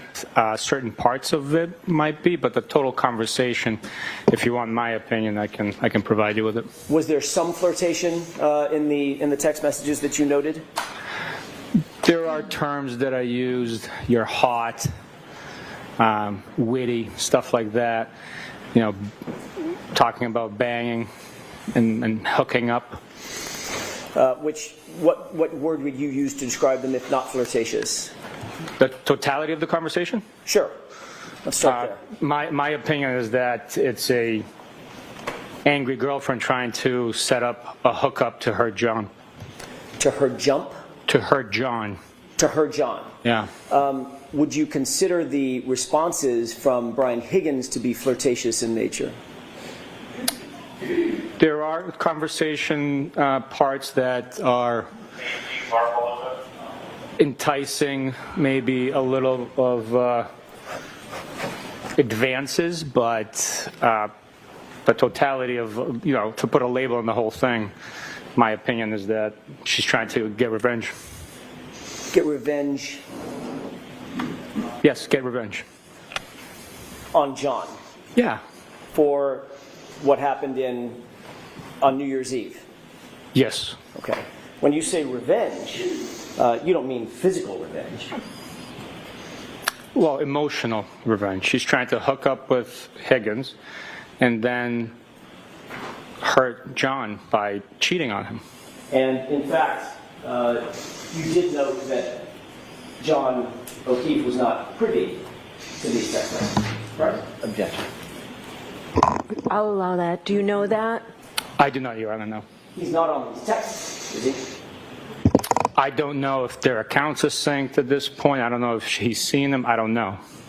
He's not. His phone, you know what his phone number is. You guys got his phone, right? We do have his device, yes. Do you have any evidence that his account was somehow, I don't even know if that means synced with Karen Read's account? Not from his device, no, but he could have seen the text messages. Okay, so there's no evidence that he was synced. His account was synced with anything, correct? I'm sorry, can you repeat? There's no evidence. You were facing the other way. I didn't hear. There's no evidence that his account was synced with anything.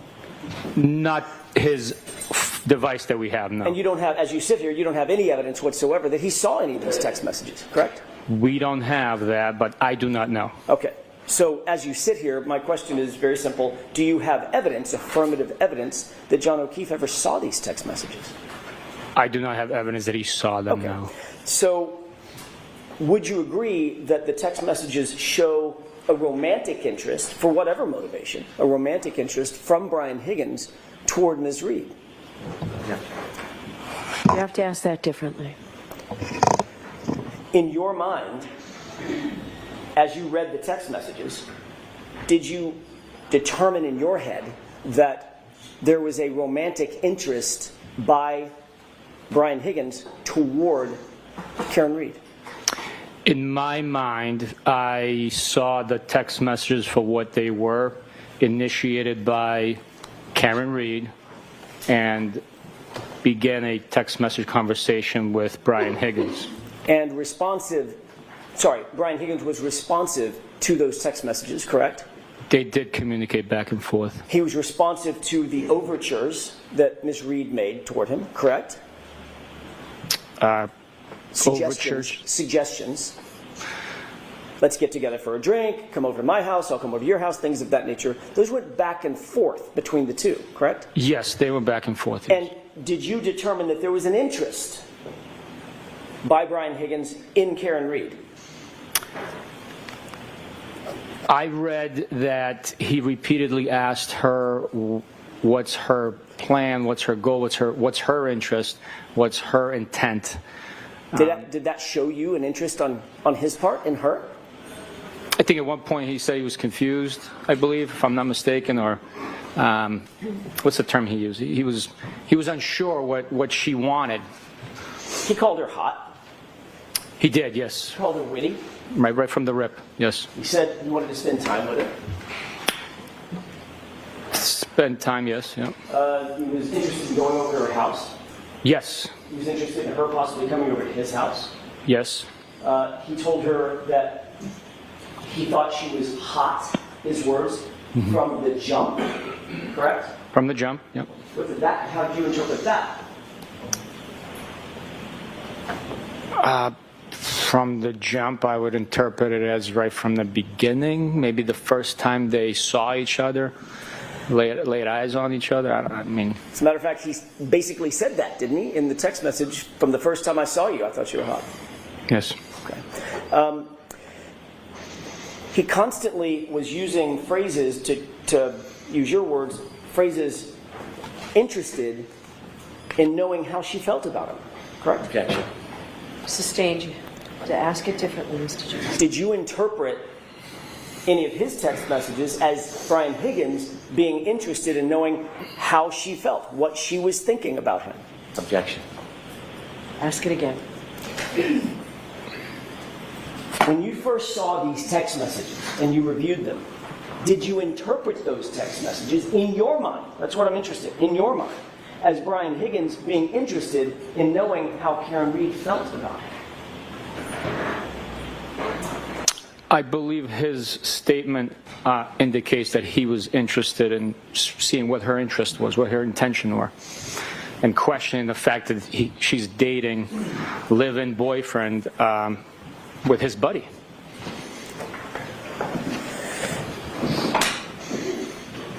He used the word ghost several times, correct?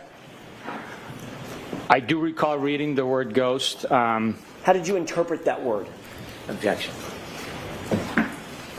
I'll allow it.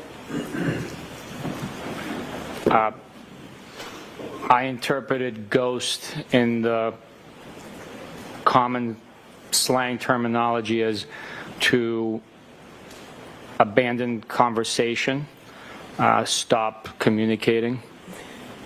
He indicated that 2 different times in the text string, correct? I know I read the text messages, by reading them out loud to a room full of people, I might not have remembered how many times the term ghost came through. Fair I enough. was concentrating more on the reading, not on the comprehension of each word. Fair enough. But you did note that he used that term in his text messages to her, correct? I think I recall at least once that the term ghost was present in the communication. Did you interpret that?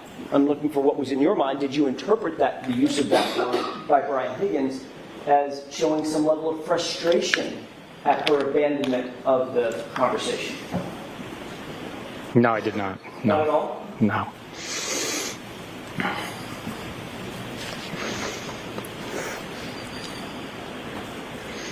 Have you ever heard the phrase, "you ghosted me"? Yes. How do you interpret that phrase, just in general? I've heard it communicated between other people. I've never used the term ghosted. I think it's a little after my time in communicating with others, but I take it as you stopped responding to my text messages. Do you take that, do you interpret that, or did you interpret that as a positive or a negative comment? You ghosted me. I interpret it as a matter of fact, like you stopped talking to me. I never thought about it in a positive or negative connotation. I never gave it any thought. As you sit here now, if you do give it thought, would you put a positive or a negative connotation on the phrase, "you ghosted me"? Objection. Sustained.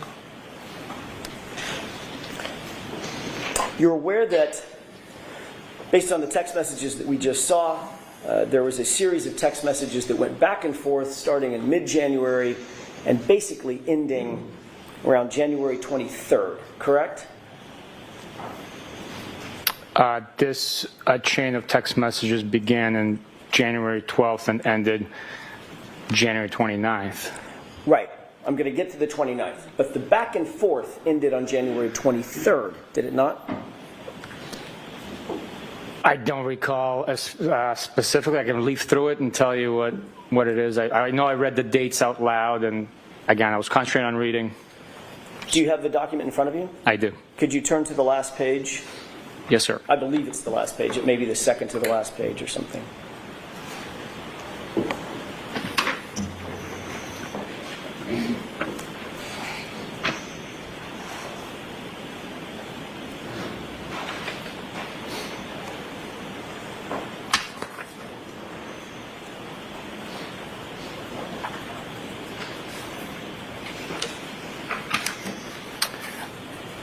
Do you see an entry on January 23rd, 2022, a text message from Brian Higgins, thought you were all set? Yes. And Ms. Reed responded with talking? Question mark. No. Period. Correct? That is her response. Mr. Higgins then responds, with 4 M's behind the H. Correct? That's correct. And then he responds again. By the way, did Ms. Reed respond to the No, she did not. And then he follows up with, you sure, with no punctuation. Correct? That's correct. Did Ms. Reed respond to you're sure? She did not. The next text is on January 29th at 11:32 p.m., correct? I'm sorry, January 28th at 11:32 p.m. Is that right? Yes, it is. Is that from Ms. Reed or from Mr. Higgins? At 11:32 p.m. on Friday, January 28th, it is from Mr. Higgins. That's all I ask. And now, can you tell the jurors what that text is? And then the next text immediately after it. Well,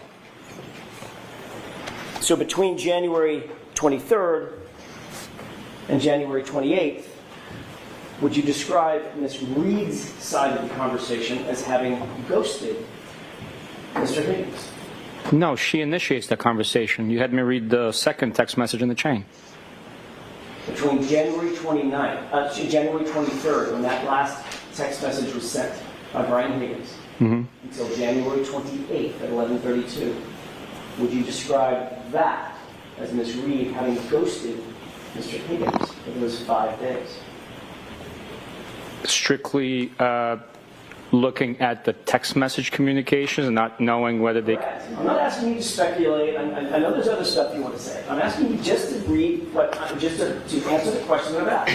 Based on the text that are in front of you, Sergeant Bukhenik, does it appear that Ms. Reed ghosted, as you define the term, Mr. Higgins, from January 23rd until January 28th? One could read into that in that manner, yeah. And then on January 28th, Sergeant Bukhenik, when Brian Higgins sends, well, did Ms. Reed respond? No, she did not. They were together at the same location. Did she respond to the text? On that day? Correct. Not on a text message, no. You said they were together. That means that Brian Higgins was together in the same room with Ms. Reed when he sent his text. Correct? Yes. And she ignored it, didn't she? Sustained.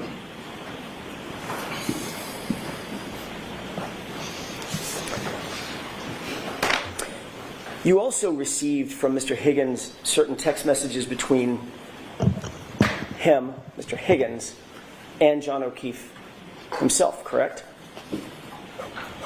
Yes, we did.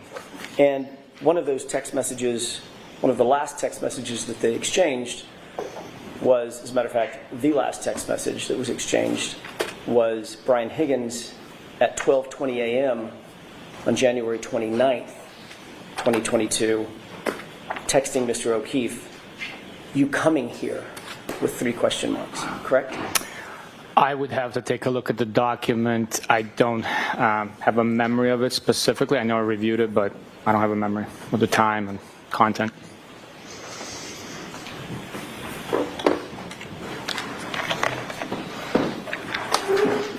May I approach, Your Honor? Yes. Thank you. you very much. Thank you, sir. No, no worries.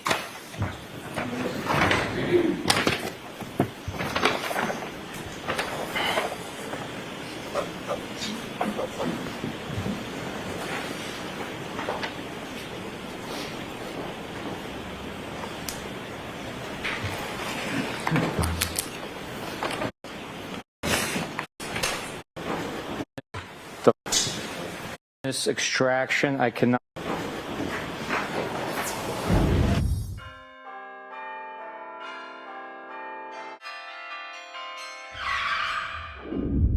May we enter that stipulation with the court's permission? Sure. So, jurors, you've heard that the lawyers agree that that fact is true. Thank you. Thank you, Sergeant. So you were aware of the timeline on or about January 29th when, first of all, Karen Read had not responded to a text message from January 23rd throughout January 28th and into January 29th. Sorry, throughout January 28th by 11:32 p.m. or so. She just not responded. Correct? So the text message that she sent to Brian Higgins, the last time she sent a text message was on the 23rd. Right. And he responded with several text messages to which she did not respond on January 23rd. Correct? I believe she sent 2 and he said 3, I believe. So the answer is yes. There was a text message that she sent, that he sent to which she did not respond. Is that right? On the 23rd. He was the last one to send a text message on the 23rd. That was following multiple text messages back and forth between the two of them, spanning a couple of weeks. Correct? Yes. Then, on January 28th, 2022, Brian Higgins is at the Waterfall Bar and Grill after 11:30 p.m. Correct? He was. Karen Read then walks into that same Waterfall Bar and Grill, accompanied by her boyfriend, John O'Keefe. Correct? They did. Brian Higgins then texted Karen Read, who's standing in the room. Well, correct? Correct. Karen Read ignored that text. Correct? Objection. Sustained. Karen Read did not respond to that text. There's no text. Brian Higgins then, a little less than an hour later, texts John directly, "You coming here?" with 3 question marks. Correct? Correct. It's been stipulated. That is an accurate timeline of the events that we've just talked about, correct? Yes, sir.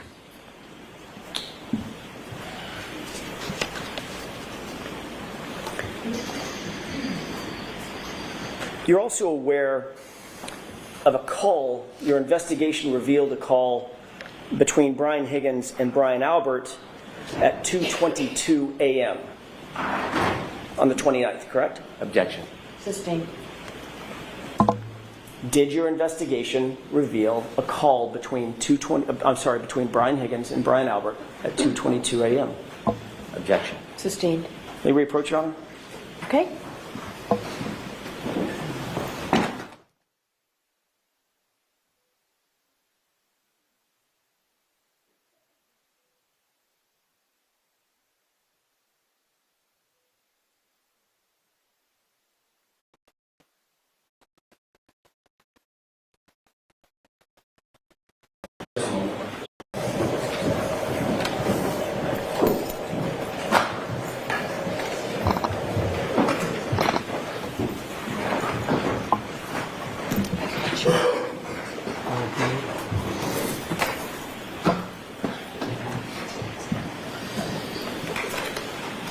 Just a moment.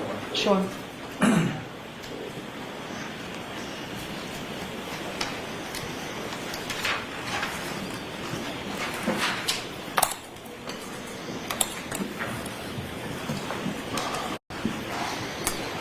during the course of your investigation.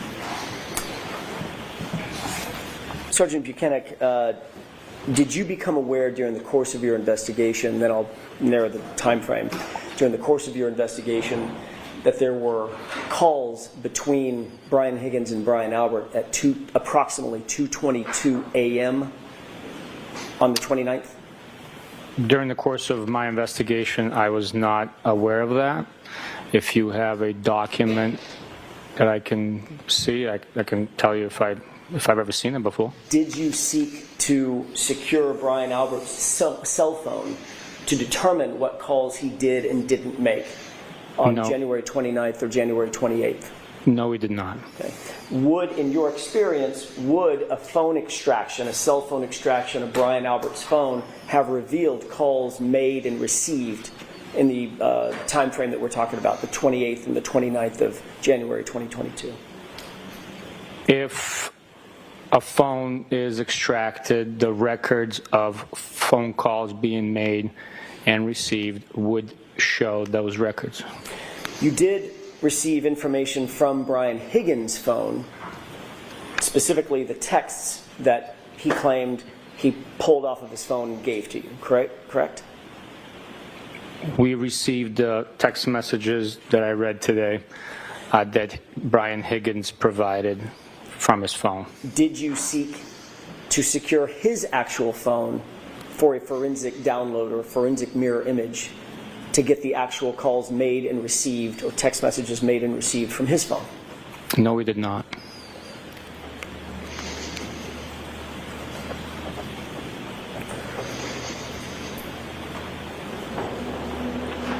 At some point,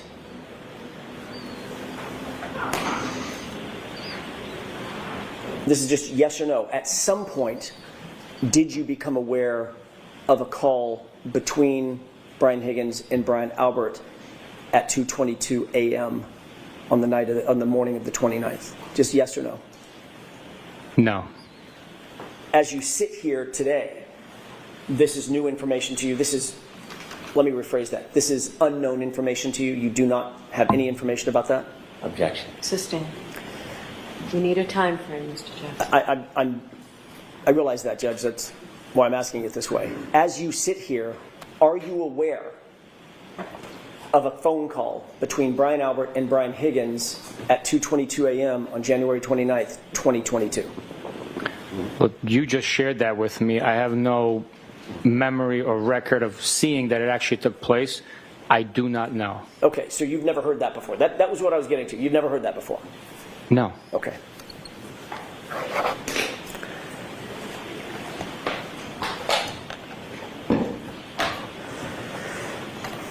You indicated that you did not seek to secure Brian Albert's phone to do a phone extraction at any time, correct?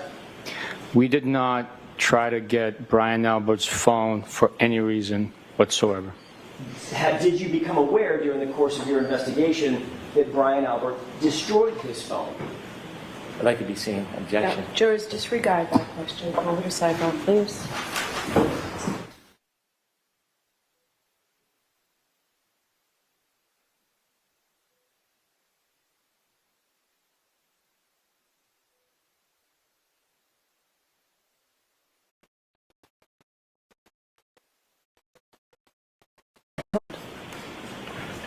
I'm aware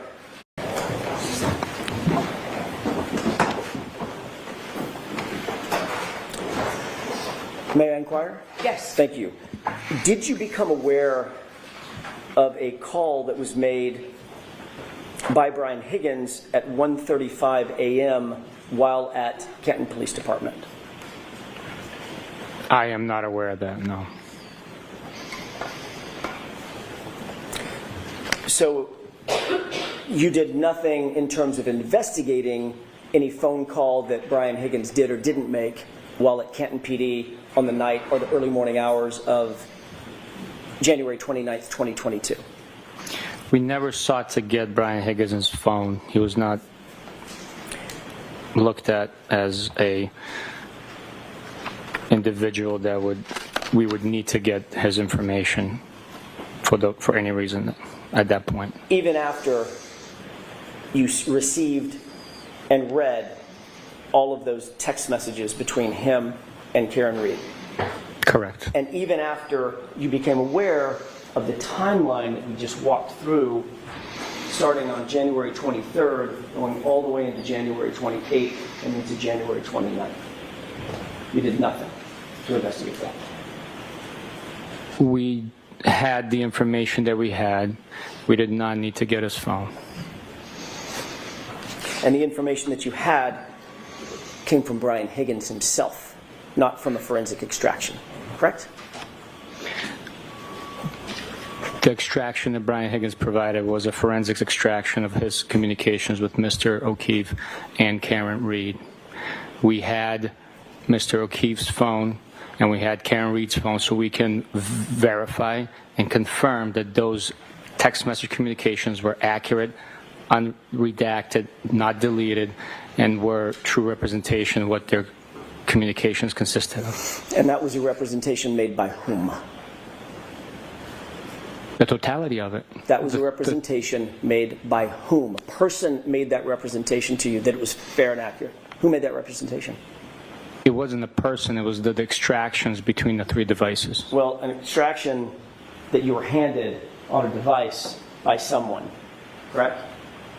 No, I said that we had all three devices, and as I told Mr. Higgins in our interview together, I said, Brian, we have those two devices. Meaning if you and Karen's. Correct. Okay. If there's anything deleted or altered in any way, we will have proof of it. So please make sure that you understand the magnitude of this situation. We're investigating a homicide. It needs to be accurate, and it was. And you trusted that coming from Brian Higgins rather than simply getting an extraction from his phone. Correct? Yes. I trusted him, yes, because we trust and verify. And after verifying, the extractions were correct. And following that verification of the text messages, did that raise any suspicion in your mind about any possible motives Brian Higgins may have relative to John O'Keefe?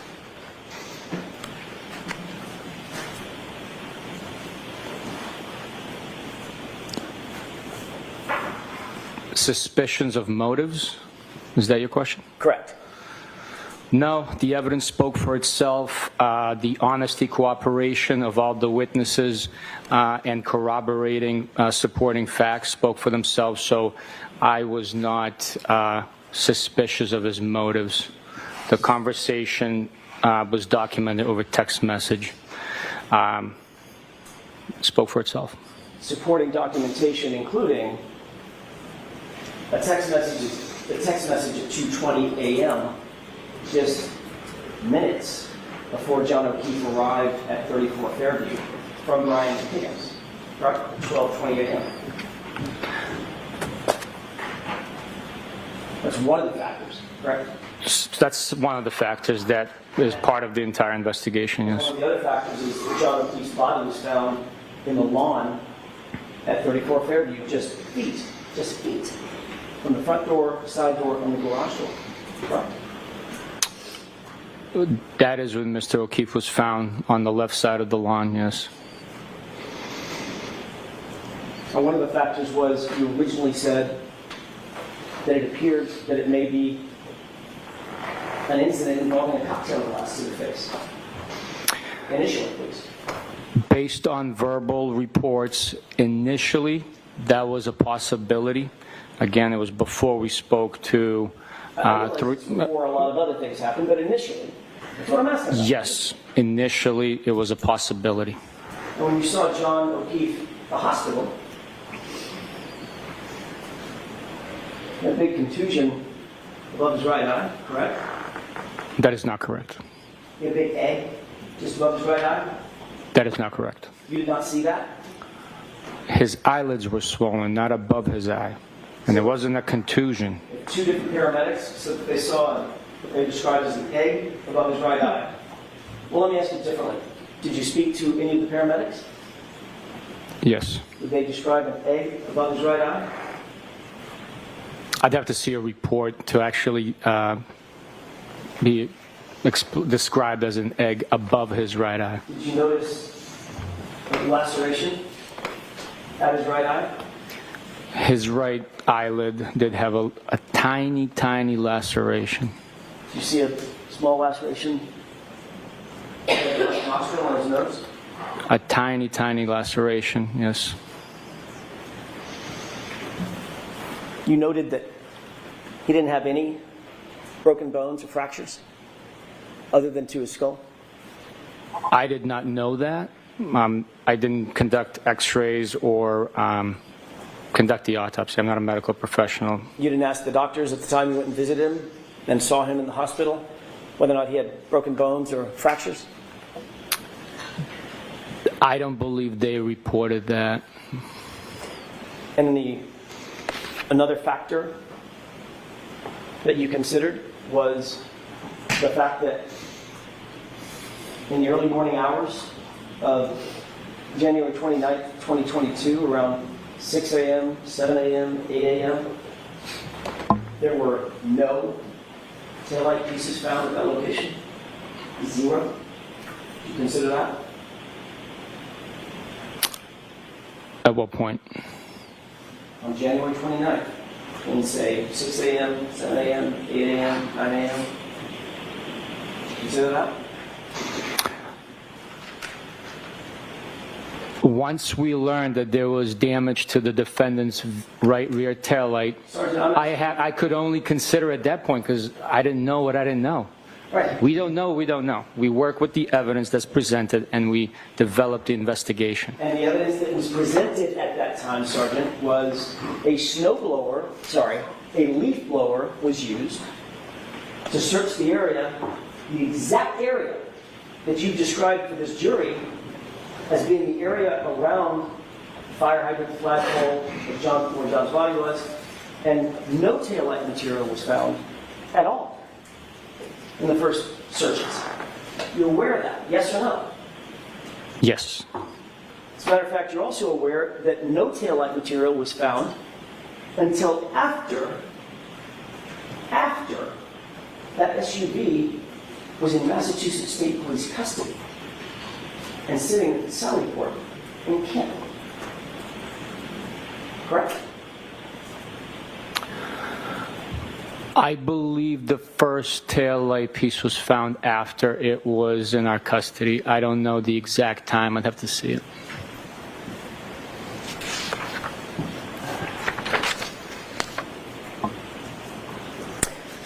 When you talked to Brian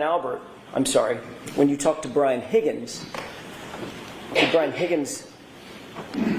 did you ask Brian Higgins about potentially seeing John's body when he left 34 Fairview and headed over to Canton PD? Yes, I did. You knew that at that time, say 1 o'clock, 1:30 in the morning, there was about 0.2 of an inch of dusting of snow, correct? Very light. At that point in time, there was a coating. I cannot speak to the amount of snow that was on the ground. But Brian Higgins told you in that interview that he didn't see the body because it was hidden by a snowbank. Didn't he? Objection. Did he say that to you? I don't have a memory of that, Your Honor.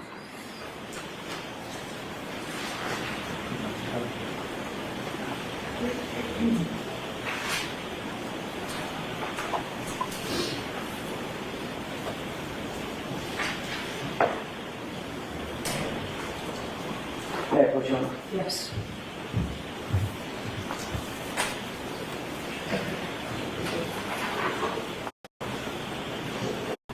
The reason he did. Does that refresh your recollection that Brian Higgins said something about a snowbank at the time when he left 34 Fairview? He stated the reason he did not pay attention to the grass is he was concerned with his snowplow on his vehicle and was not paying attention to anything over the snowbank, just with the plow in front of him as he operated the vehicle. And of course, you knew at the time, as a detective and an investigator, you knew at the time that would have been dusting of snow. There is no snowbank. Right. He mentioned plowing the driveway for the Alberts when he arrived, so there might have been coating and he was just plowing it and then creating a line. I cannot speak to how much snow was actually being plowed with the dusting that was on the ground. So there might have been a small snowbank. Again, he was referencing it. He was not paying attention to anything behind the snowbank. So behind it. Snowbank being in the yard. Actually, he said the lawn. Yeah, he's, Objection, I can't hear you. Sorry. He talked about the snowbank being in the lawn. Not the driveway, right? That's how he described it. he said he was not paying attention anything past the snowbank being the lawn. And did not pay too much attention to the lawn area behind the snowbank. Correct? Right, off to that area. Right. Did that raise any suspicions in your mind that Brian? That area. Right. Did that raise any suspicions in your mind that Brian Higgins may have been being less than truthful with you? No.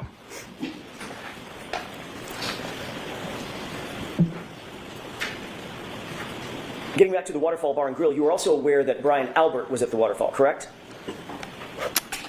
At one point, yes, we learned that. And you knew that Brian Albert and Brian Higgins were friends with each other. Is that right? We learned that as well, yes. You've already indicated that you did not seek Brian Higgins' phone records. I may have asked you this, and if I did, I apologize. Did you seek Brian Albert's phone records or an extraction from his phone? No, we did not.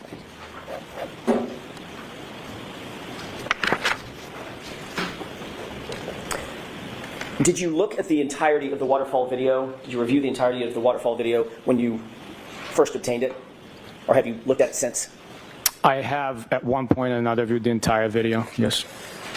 Your Honor, with the court's permission, this has already been marked as evidence, but I cannot read it. It's not my notes. Exhibit 22, I'm told. Okay. May we exhibit that for the, or present that for the jurors? Yes. And I'm asked to advance this to runtime 8:30 to about 11:08, so a couple of minutes with the court's permission. Yes. Let's go ahead and play that. Can we pause it briefly, Mr. Wolk? Yes. Thank you, sir. Can you please, if you can, point for the jurors whether or not you see Brian Higgins in that video? I'll use the screen in front of me for initial indication. I believe that that is Brian Higgins right there.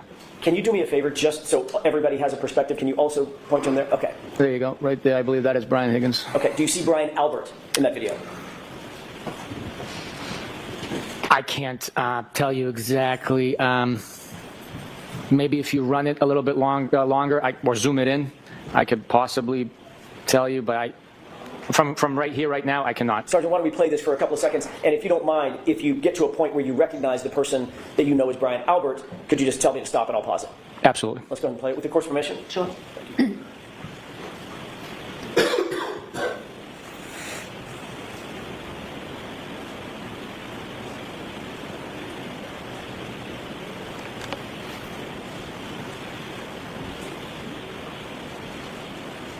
Can you pause it? Stop it.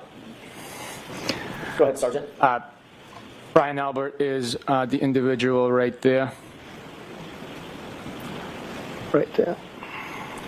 Can you describe what Brian Albert and, by the way, for the record, Your Honor, the witnesses indicated the person toward the left, right under the 2-9 on the chyron on top, the 29? Yes. Can you describe what you see the two individuals, Brian Albert and Brian Higgins, doing in this scene? It looks like they are facing each other, possibly squaring off in a stance. Can we go ahead and play this forward, please?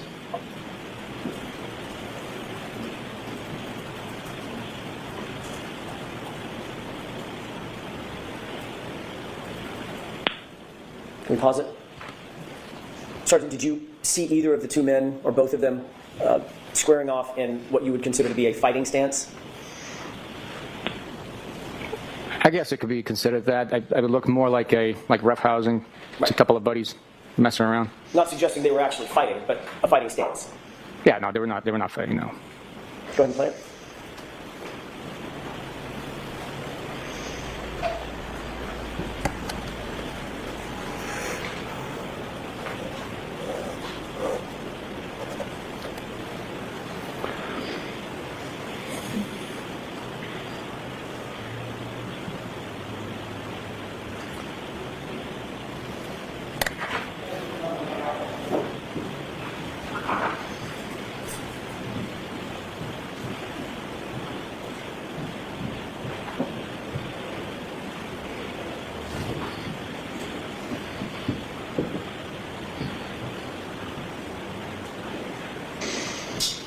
Can you pause it? Sergeant, do you happen to see in this shot, just for orientation, do you see my client, Ms. Reed? I'm sorry, I was paying attention to the two gentlemen. That's fair. That's kind of an unfair question. Could you, if we play this a few more seconds, could you look around, scan around, and tell me if you see someone that you believe is my client? Yes, I will try. Let's go ahead and play.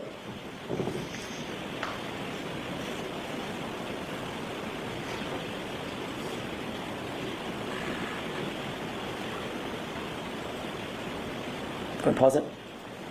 Do you see anybody that looks like Ms. Reed? Yes, I believe she's in top right corner of the frame, talking to Mr. O'Keefe and I believe two other gentlemen. Long hair? On your client? Correct. Yes. Okay. Let's go ahead and play this up to 11:08, please.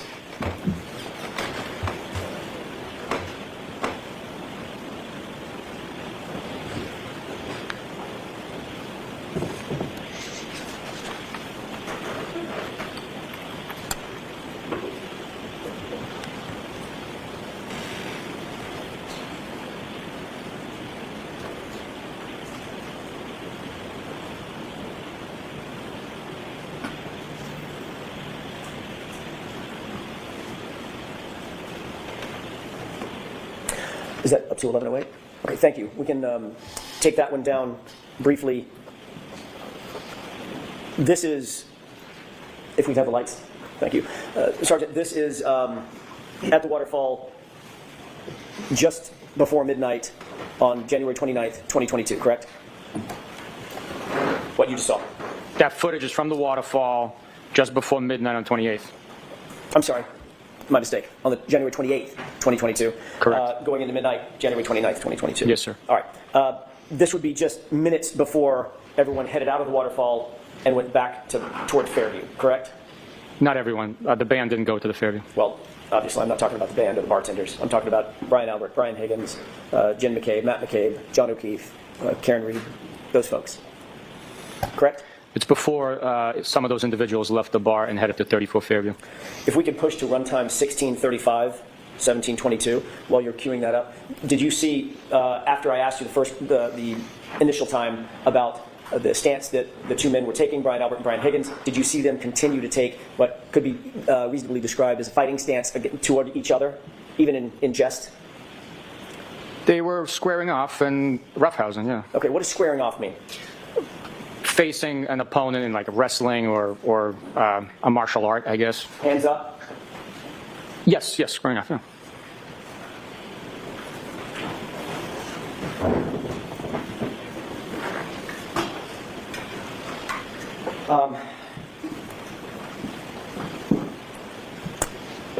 You are former military Yes, and current law enforcement. yes. Is hand-to-hand fighting taught in both the military and paramilitary organizations like law enforcement? I had hand-to-hand combat training in the Marine Corps.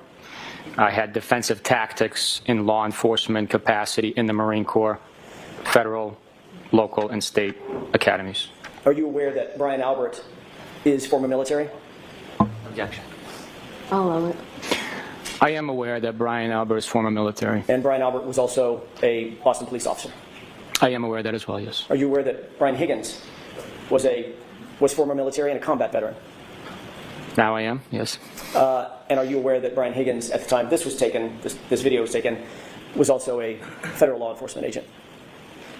I was aware, yes, I was. Okay. Yeah. If we can go ahead and run at 16:35 to 17:22 with the court's permission. Okay.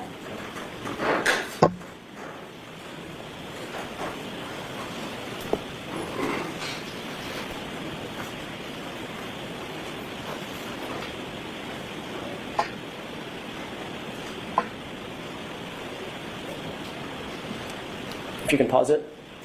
Can you describe for the jurors what you see Brian Albert and Brian Higgins doing in this footage? Based on my understanding, it looks like he's giving him the high neck maneuver, or abdominal thrust, I guess. I don't know what he's doing. Brian Albert's got his hands around Brian Higgins, correct? That's what it looks like from here. I have no idea what he's doing. Could it be described as wrestling or grappling? I guess, yeah. Okay, let's go ahead and play it.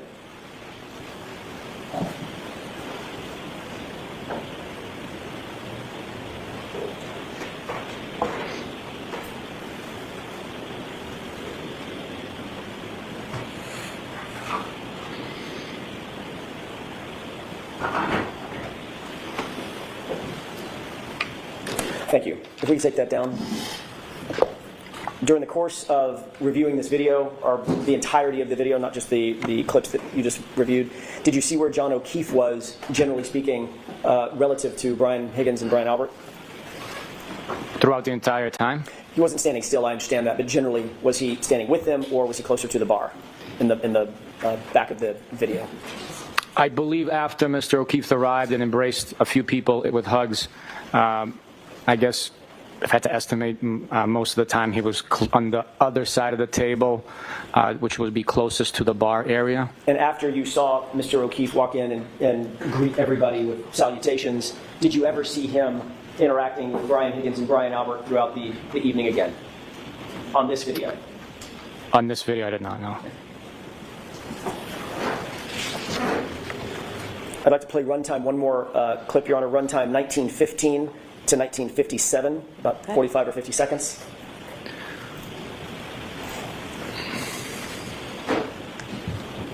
Can you pause it? Just to orient the jurors, can you see any individuals that you earlier described, Brian Higgins, Brian Albert, John O'Keefe, Karen Read, any of those individuals in this clip as yet? Or do we need to play it a little further? I would need you to play it a little bit further, please. Is it possible, with the court's permission, to zoom in on the upper portion of the video? Okay.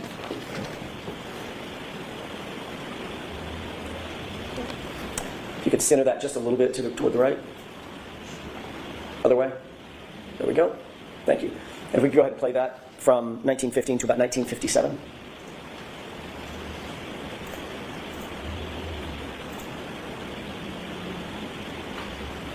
Pause it. Do you recognize the three people center screen now? I really can't make it out. I would have to be assuming, or guessing. I can't make it out to identify each individual. Let's play it forward if we can. One more time. At this point, go ahead and pause it. At this point, can you make out any individuals? Yes. Okay. At this point, I can say that looks like Brian Higgins in the middle of the three gentlemen. What is he wearing? It looks like a hooded sweatshirt. Okay. And the person to his, sorry, let's do it from your perspective or the juror's perspective. The person to the left of Brian Higgins?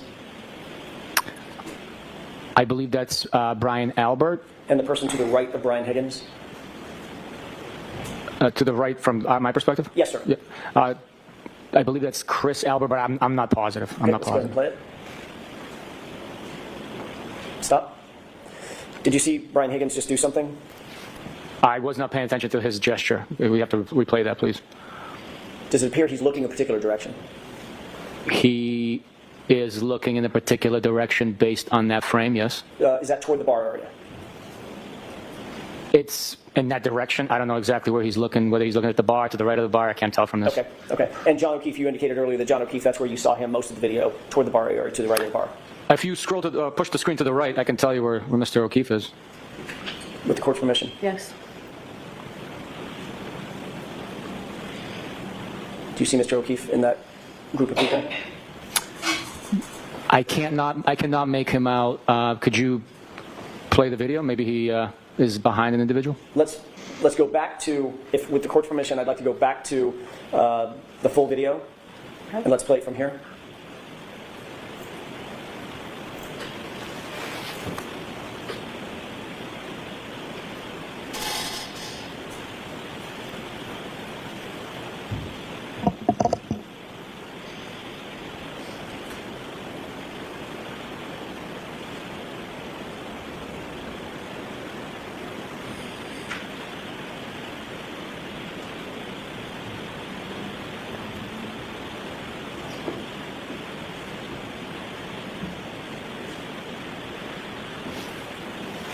Pause it. Could you see what was happening with Brian Higgins? He was gesturing to someone.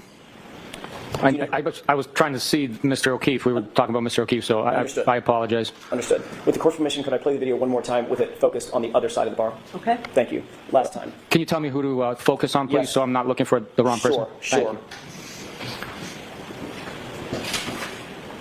you. Okay, pause it. Do you see John O'Keefe there? Yes, I do. Okay, can you point to where he is for the jurors, please, on both televisions?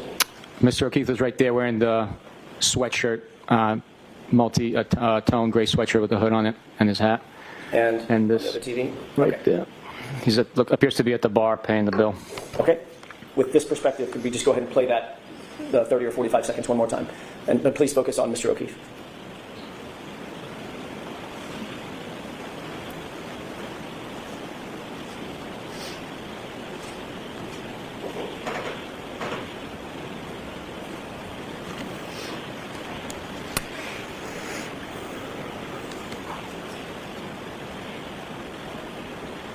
Pause it. Do you see where Mr. O'Keefe is looking at this point? Yes. Where is he looking? What direction? Well, from this vantage point, it looks like he's looking to the left on the screen at the individual he appears to be conversing with. Okay, go ahead and play it. Pause it. And what about now? Same individual. Okay. He's still engaged in conversation. Pause it. And what about now? He's taking a sip of beer Right. Which direction is he looking? in the same direction. Okay. Go ahead and play it.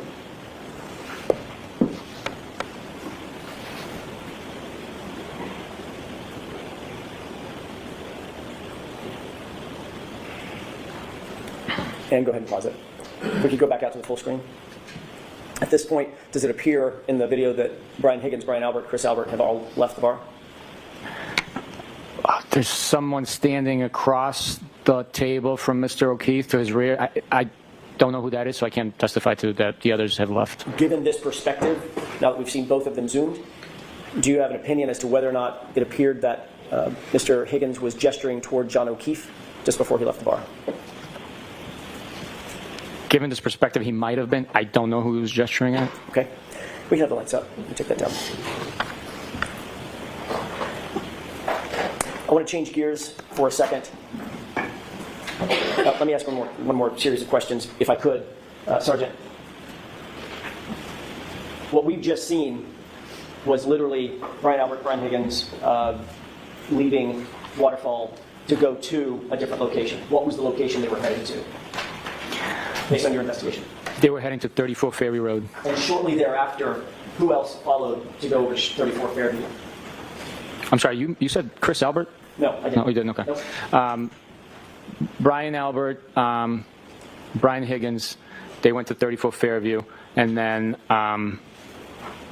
Mr. O'Keefe also traveled there. Thank you. I want to shift gears, if I could,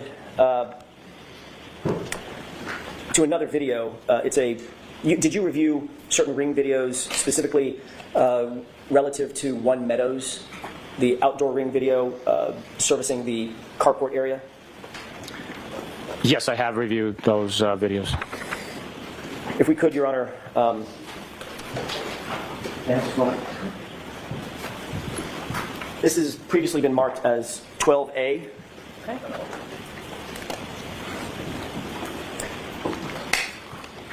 If we could, with the court's permission, zoom in on the Chevy Traverse in the upper left-hand, the vehicle in the upper left-hand corner of the video. Okay.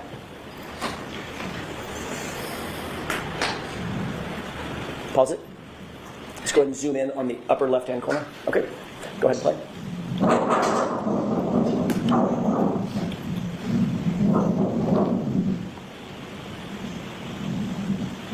Pause. Did you see anything happen with the left rear tire of the... Pause.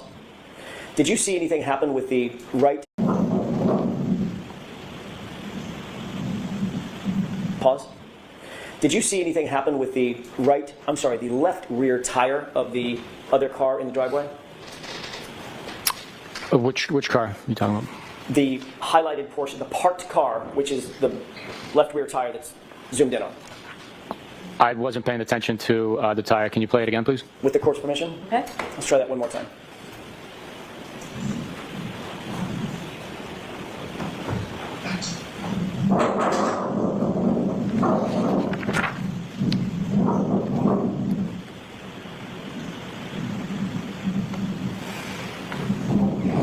Pause it. Okay, you can take that down. Did you see anything happen with that left rear tire of the Chevy Traverse? Based on that,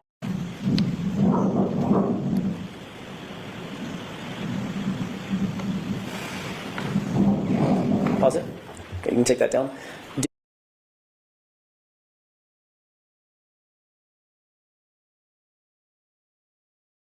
Did you see anything happen with that left rear tire of the Chevy Traverse? based on that video, it appears there might have been movement there.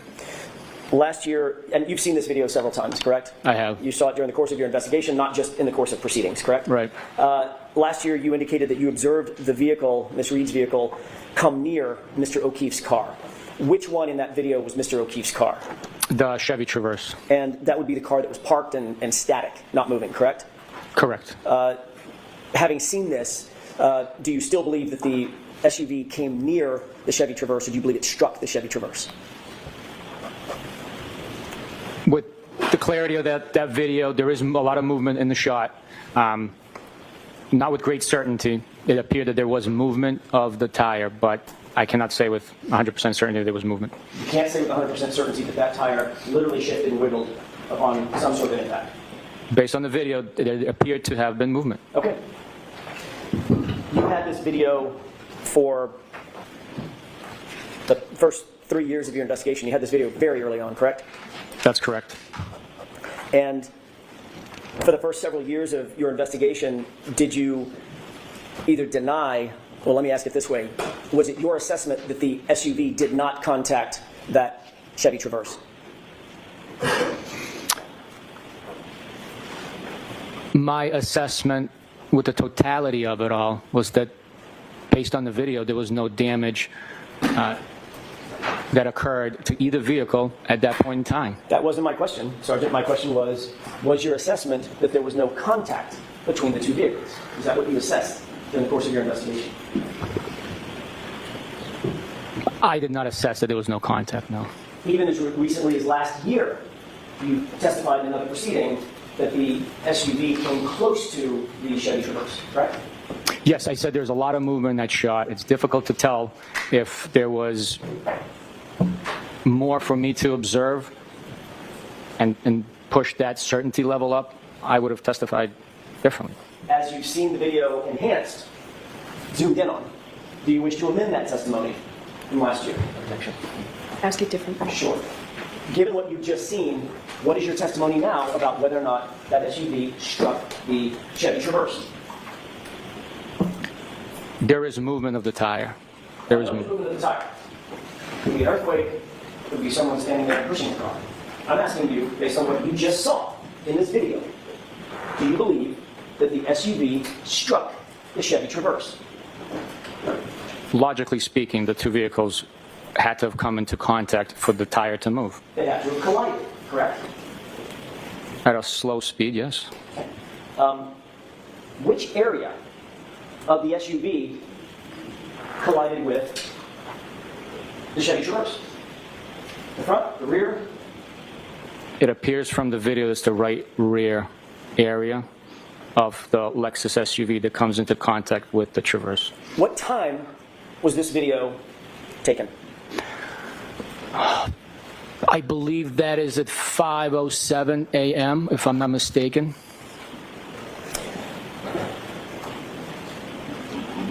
Thank you, Sergeant. I want to change gears again, if I could, and ask you about a dog.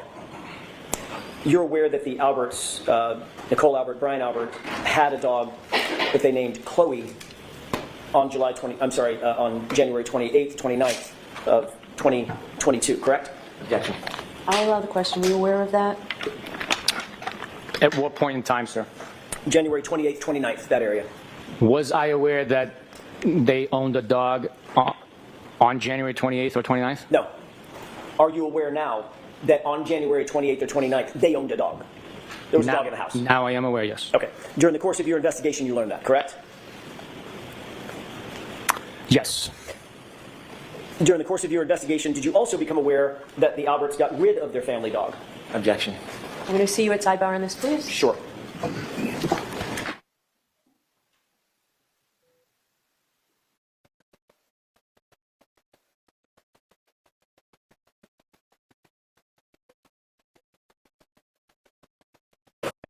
Get rid of.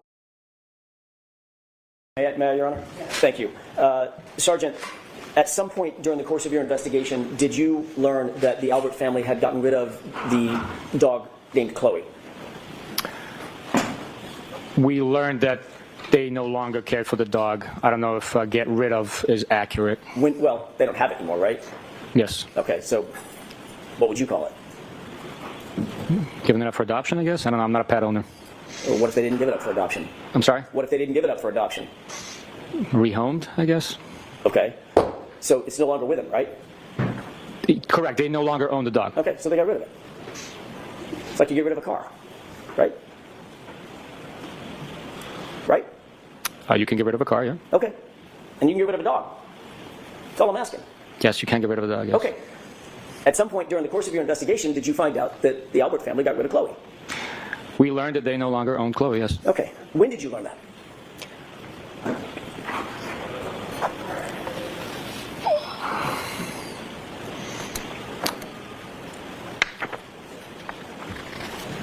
I cannot tell you exactly. I can tell you when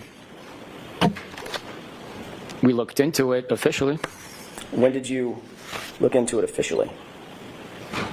I traveled to the dog's home and assisted with identifying the dog and investigating that animal. Okay. What documentation did you use to identify that animal?